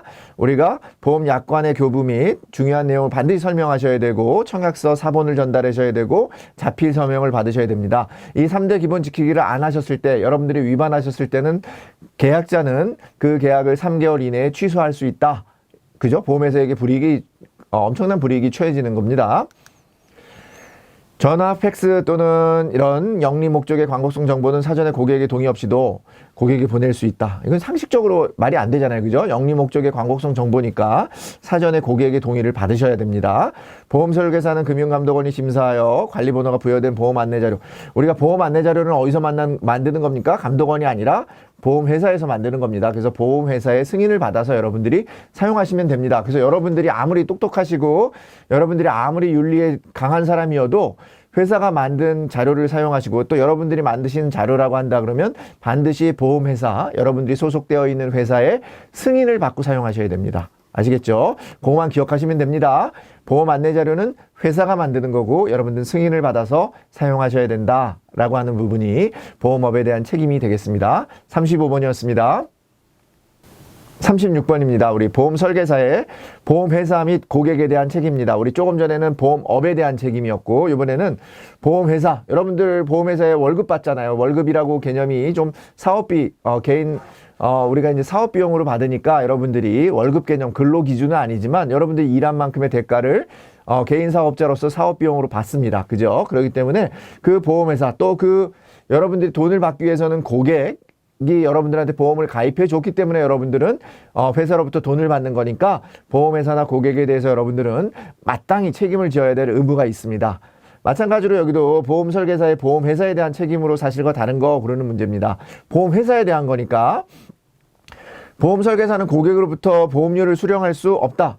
아니죠. 여러분들 보험료를 받을 수 있습니다. 받을 수도 있지만 여러분들 이름으로 영수증을 내주시면 안 되고요. 반드시 보험회사 이름으로 된 영수증을 발급을 하시고 그 보험료는 반드시 여러분들이 회사 명의의 계좌로 바로 송금을 하셔야 됩니다. 여러분들 이용하시거나 이러면 안 되고 여러분들이 영수증 발급해 주시면 안 됩니다. 자, 언더라이팅을 위해서 정확한 정보를 회사에 제공해야 되는 거 당연하죠. 그 다음에 고객으로부터 받는 그런 문제가 있다라고 하면 즉시 보험회사에 알려야 됩니다. 자, 마찬가지로 우리 35, 34, 35, 36 계속해서 이런 보험 설계사의 책임에 대한 내용이 나오고 있는데요. 그런 부분들이 조금 전에 말씀드린 것처럼 읽어보면 여러분들이 고르실 수 있는 문제다라는 부분입니다. 그래서 틀린 지문은 1번이 되겠습니다. 자, 보험 설계사가 고객에게 적합한 상품을 판매한 경우에는 이런 효과가 있다고 합니다. 계약이 유지되는 그런 효과가 있고 민원이 감소되고 고객으로부터는 신뢰가 확보되는 그런 효과가 있다라고 여러분들 있습니다. 좋은 내용이겠죠. 이런 내용 뭐 예를 들어 3가지 효과에 해당하지 않는 거 고르는 문제가 엉뚱한 게 나오니까 여러분들 이 내용을 모르셔도 여러분들이 고르실 수 있다. 라는 부분 말씀 좀 드리겠습니다. 설계사는 고객으로부터 일일 수금 형태로 보험료를 수령할 수는 없습니다. 일일 수금이라고 하는 거는 매일 가가지고 여러분들이 보험료가 월 한 번 내야 되는데 가서 매일 보험료를 수령하는 거 금지되어 있습니다. 고객의 현재 연령을 고려하기보다 현재 연령도 고려해야 되겠죠. 그죠? 상품을 판매하실 때는 현재 연령도 고려하고 소득 수준을 감안해서 상품 판매가 이루어져야 되는 거니까 연령 고려한다. 당연히 이것도 내용상으로 틀린 지문으로 여러분 보실 수 있을 겁니다. 주민등록번호는 고객의 동의를 받은 경우 사용이 가능하다. 주민등록번호에 대해서는 반드시 기억합시다. 우리 주민등록번호에 대해서는 고객의 동의가 있어도 여러분들 사용이 불가능합니다. 아시겠죠? 왜냐면 여러분들이 주민등록번호라고 하는 것은 요즘에는 인터넷상으로 모든 것을 다 할 수 있는 부분이기 때문에 주민등록번호를 사용할 수 있다라고 여러분이 동의를 받으셔도 사용할 수 없습니다. 그거는 돈을 다루는 금융에 있어서는 가장 큰 문제가 되기 때문에 우리가 주민등록번호를 뒤를 없애거나 뭐 앞단위만 사용하거나 이런 이유가 뭐겠습니까? 그것도 우리가 허가한 부분이 아니라 본인이 직접의 사이트에 들어가서 사용할 때만 가능한 거지 여러분들이 동의를 했다 그래서 사용할 수 없습니다. 주민등록번호는 동의하고 여부에 관계없이 절대 사용할 수 없다라고 하는 부분 기억하시면서 36번 마치도록 하겠습니다. 자, 37번입니다. 우리 보험 사기의 개념 유형인데 조금 전에 이제 말씀드린 것처럼 보험 사기라고 하는 개념이 많이 등장하고 있어요. 왜냐하면 보험 상품이라고 하는 게 보험을 가입하시고 여러분이 돈을 내고 나서 돈을 받는 거기 때문에 죄책감이 좀 덜하기도 하고요. 또 보험금이라고 하는 것은 보험을 가입한 이후에 일정한 기간이 지난 다음에 보험금을 받는 거기 때문에 어떤 입증에 어떤 어려움도 있고 여러 가지 복잡한 어떤 그런 문제들이 있어서 사기 그런 문제들이 많이 발생을 합니다. 그래서 사기죄는 원래 일반적으로는 형법에서 처벌을 하고 있는데요. 보험 사기라고 하는 건 더 구체적이기 때문에 우리가 형법의 특별법인 보험사기 방지 특별법 보험사기 방지 특별법이라고 하는 것을 2016년 제가 연도 같은 경우는 다 기억하지 말라고 하시는데 여러분들한테 연도 하나만 기억합시다 라고 말씀드릴 수 있는 연도가 보험사기 방지 특별법이 시행 연도가 2016년이라고 하는 부분입니다. 그래서 그런 부분은 같이 기억하면서 한번 문제 풀어보겠습니다. 사기에 대한 내용으로 설명으로 옳지 않은 거 틀린 거 고르는 문제니까 보험사기 방지 특별법상 우리가 10년 이하의 징역에 처할 수 있습니다. 10년 이하의 징역이나 5천만 원 이하의 벌금에 처하는데 가중처벌도 불가능한 게 아니라 가능합니다. 그래서 이게 틀린 지문이 되겠고요.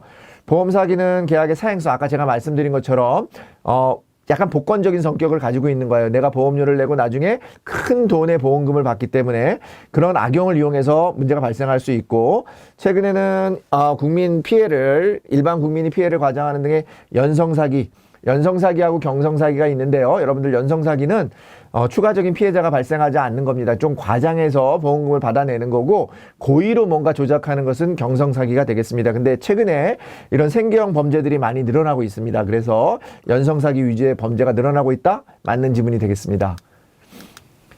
보험사기 방지특별법상 우리 처벌 기준은 아주 강하게 처벌을 하고 있습니다. 10년 이하의 징역 또는 5천만 원 이하의 벌금입니다. 법이니까 징역 또는 벌금입니다. 과태료가 아니라 징역 또는 벌금에 처하고 있고 특정 군의 특성에 기초해서 우리가 조금 이런 부분들보다 훨씬 높은 위험을 가진 사람이 가입하는 거, 약간 속여서 가입하는 거, 이런 것들을 우리가 뭐라고 하냐면 역선택이라고 합니다. 역선택이라고 하는 부분이 우리가 발생할 수 있습니다. 그죠? 보험이라고 하는 것은 자기의 어떤 질병이나 이런 부분들을 숨기고 가입할 수 있기 때문에 내가 원래는 보험료를 더 많이 내야 되는데 그렇지 않고 선택할 수 있기 때문에 역선택의 가능성이 높습니다. 경성사기는 보험금을 실제 손해보다 과다하게 청구하는 것으로 피해자가 없는 거는 연성사기, 피해자가 추가로 발생하는 거 경성사기. 경성사기는 고의, 연성사기는 여기 나와 있는 것처럼 과다 청구, 과다, 이런 표현으로 여러분들 같이 기억하시면 되겠습니다. 고혈압을 숨기고 보험에 가입한 경우는 보험사고의 고의적 유발이 아니라 고혈압을 숨겼으니까 사기적 그런 보험 사기 유형이 되겠습니다. 최근에는 보험 사기 유형에 대해서도 좀 시험 문제에 자주 출제가 되고 있으니까 기본적으로 여러분들이 사기 유형에 대해서 몇 가지 아시면 될 것 같은데, 기본적으로 사망을 했다? 근데 사망하지 않은 것으로 한다? 그러면 사기입니다. 그죠? 사망을 했다. 죽었다고 하면 예를 들어서 죽지 않았는데 죽은 것처럼 하면 위장. 그죠? 죽었는데 죽은 것처럼 죽었는데 그 죽은 것을 가지고 보험에 가입시킨다? 그건 사기. 아시겠죠? 그래서 이 정도만 구분하시고 사기 유형에 대해서 최근에 많이 나오고 있다라고 하는 거 같이 기억하시면서 문제를 보시면 좋겠습니다. 자, 이상으로 37번을 마치도록 하겠습니다. 38번입니다. 보험사기의 특성. 조금 전에 이제 특성도 좀 말씀을 드리면서 37번을 설명했기 때문에 여러분들께서 38번에서 한번 사기에 대한 설명으로 맞는 거 한번 골라보시겠습니다. 보험사기로 인한 피해는 보험하세에 한정되겠습니까? 그럼 문제가 되지 않겠죠. 그게 아니라 선의의 피해자가 발생한다. 보험사기로 인해 보험료가 인상해서 선의의 계약자에게 피해가 전가된다. 그죠? 조금 전에 말씀드린 것처럼 틀린 지문이 되겠습니다. 맞는 지문이 되겠습니다. 전가되는 겁니다. 보험사기는 다른 사기에 비해 입증이 용이하지 않죠. 왜냐하면 여러분들이 앞서서 말씀드린 것처럼 여러 사람이 공모할 수도 있고, 최근에 이제 어떤 보험료를 내고 여러분들이 보험금을 받는다라고 하는 그 과정에서 굉장히 긴 어떤 그런 과정들이 발생을 하고, 또 조금 전에 말씀드린 것처럼 긴 시간 동안 보험 기간이 유지되다 보니까 입증이 굉장히 어려운 특징을 가지고 있어요. 그래서 보험 사기가 계속해서 증가하고 있다 라고 보시면 되겠습니다. 그래서 보험업계나 또는 금융감독원이나 아니면 또 우리 법으로도 그런 부분들을 엄격하게 예방하려고 노력하고 있다라는 부분 같이 기억하시면 되겠습니다. 보험사기 계약의 4가지 특징, 우리가 조금 전에 말씀드린 것처럼 보험사기라고 하는 것은 고액, 다수에서 보험계약이 되고 비연고성 및 자발성 계약이라는 거죠. 그러니까 우리가 이제 연고성이 없기 때문에 어렵다라는 거예요. 찾아내기가 어렵고, 그 다음에 우리가 사기 계약 같은 경우에는 내가 멀리 가서 계약을 하는 거예요. 여기 이 동네 사는데 만약에 저쪽 지방 가서 가입을 한다거나 이러면 부자연스러운 계약이 되겠죠. 그 다음에 우리가 일반적으로 연고가 있어서 보험을 가입하는데 연고가 없어요. 그냥 내가 모르는 사람한테 일부러 가서 가입을 해요. 그러면 그 사람이 나한테 보험을 가입해 줬으니까 좋긴 하겠지만 위험의 어떤 그런 사기의 그런 가능성이 있으니까 조심하셔야 된다는 얘기입니다. 보험 사기자들의 어떤 개인적인 특징이 있다라는 거예요. 이게 아무래도 내가 보험료를 내가 내 돈을 받는다라고 하는 개념에서 덜 죄책감이나 이런 것들이 느껴지기 때문에 사기 계약이라고 하는 것들이 다양하게 이루어지고 있다라고 보시면 되겠습니다. 자, 이런 문제들이 시험에 나오는 건 아니니까 여러분들이 이런 문제에서는 틀린 지문을 골라내는 건 그렇게 어렵지 않다라는 부분 말씀드리면서 연관 함정 문제 한번 살펴보도록 하겠습니다. 최근에는 개인의 단독 보험 사기가 단독 보험 사기 범죄가 증가하고 있다 이렇게 되어 있는데 아니죠. 단독이 아니라 조직화되고 있다, 다양화되고 있다 이런 얘기 시험에 나왔습니다. 그래서 범죄는 어떻게 보면 좀 다양화되고 있다, 그런 부분들이 다양화, 조직화되고 있다, 그룹화되어 있다, 단독은 아니다 이렇게 보시면 되겠습니다. 두 번째는 보험 사기가 증가하더라도 공보험료 인상으로 이어지지는 않는다.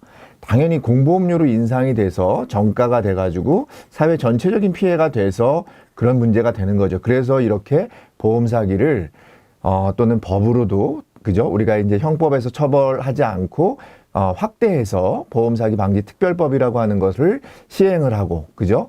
그 다음에 또 우리가 여러 방면으로 보험회사 협회, 생명보험 협회들 포함해서 보험사들이 보험 사기 예방에 적극적으로 나서는 이유가 그냥 한 사람한테만 피해가 가면 문제가 없습니다. 그죠? 그렇지만 그게 아니라 보험료도 인상되고 이러다 보면 전체적으로 피해가 전가되기 때문에 이런 것들을 저희가 충분히 예방할 수 있도록 노력해야 된다라는 부분이 되겠습니다.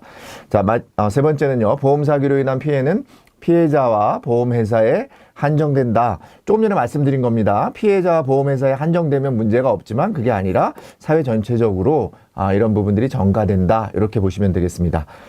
그 다음에 우리 마지막으로는 보험 사기가 증가하는 이유는 종류의 다양성. 우리 사기가 증가하는 이유는요. 앞서서 나와 있는 것처럼 사행성 특성을 가지고 있는 보험 사기이기 때문에 어쩔 수 없이 발생을 하는데 그러한 부분들이 보험 종류가 다양해지기 때문에 사기가 늘어나는 것은 아니다라는 거죠. 그건 당연한 거 아니겠습니까? 종류가 늘어나서 사기가 늘어난다는 것은 조금 문제를 위한 문제라고 보시면 되겠습니다. 자, 이상으로 우리가 이제 38번 에센셜을 마치도록 하겠습니다. 보험 사기 방지 활동에 대한 부분이 되겠습니다. 39번이 되겠는데요. 우리 다음에서 보험 사기 방지 활동.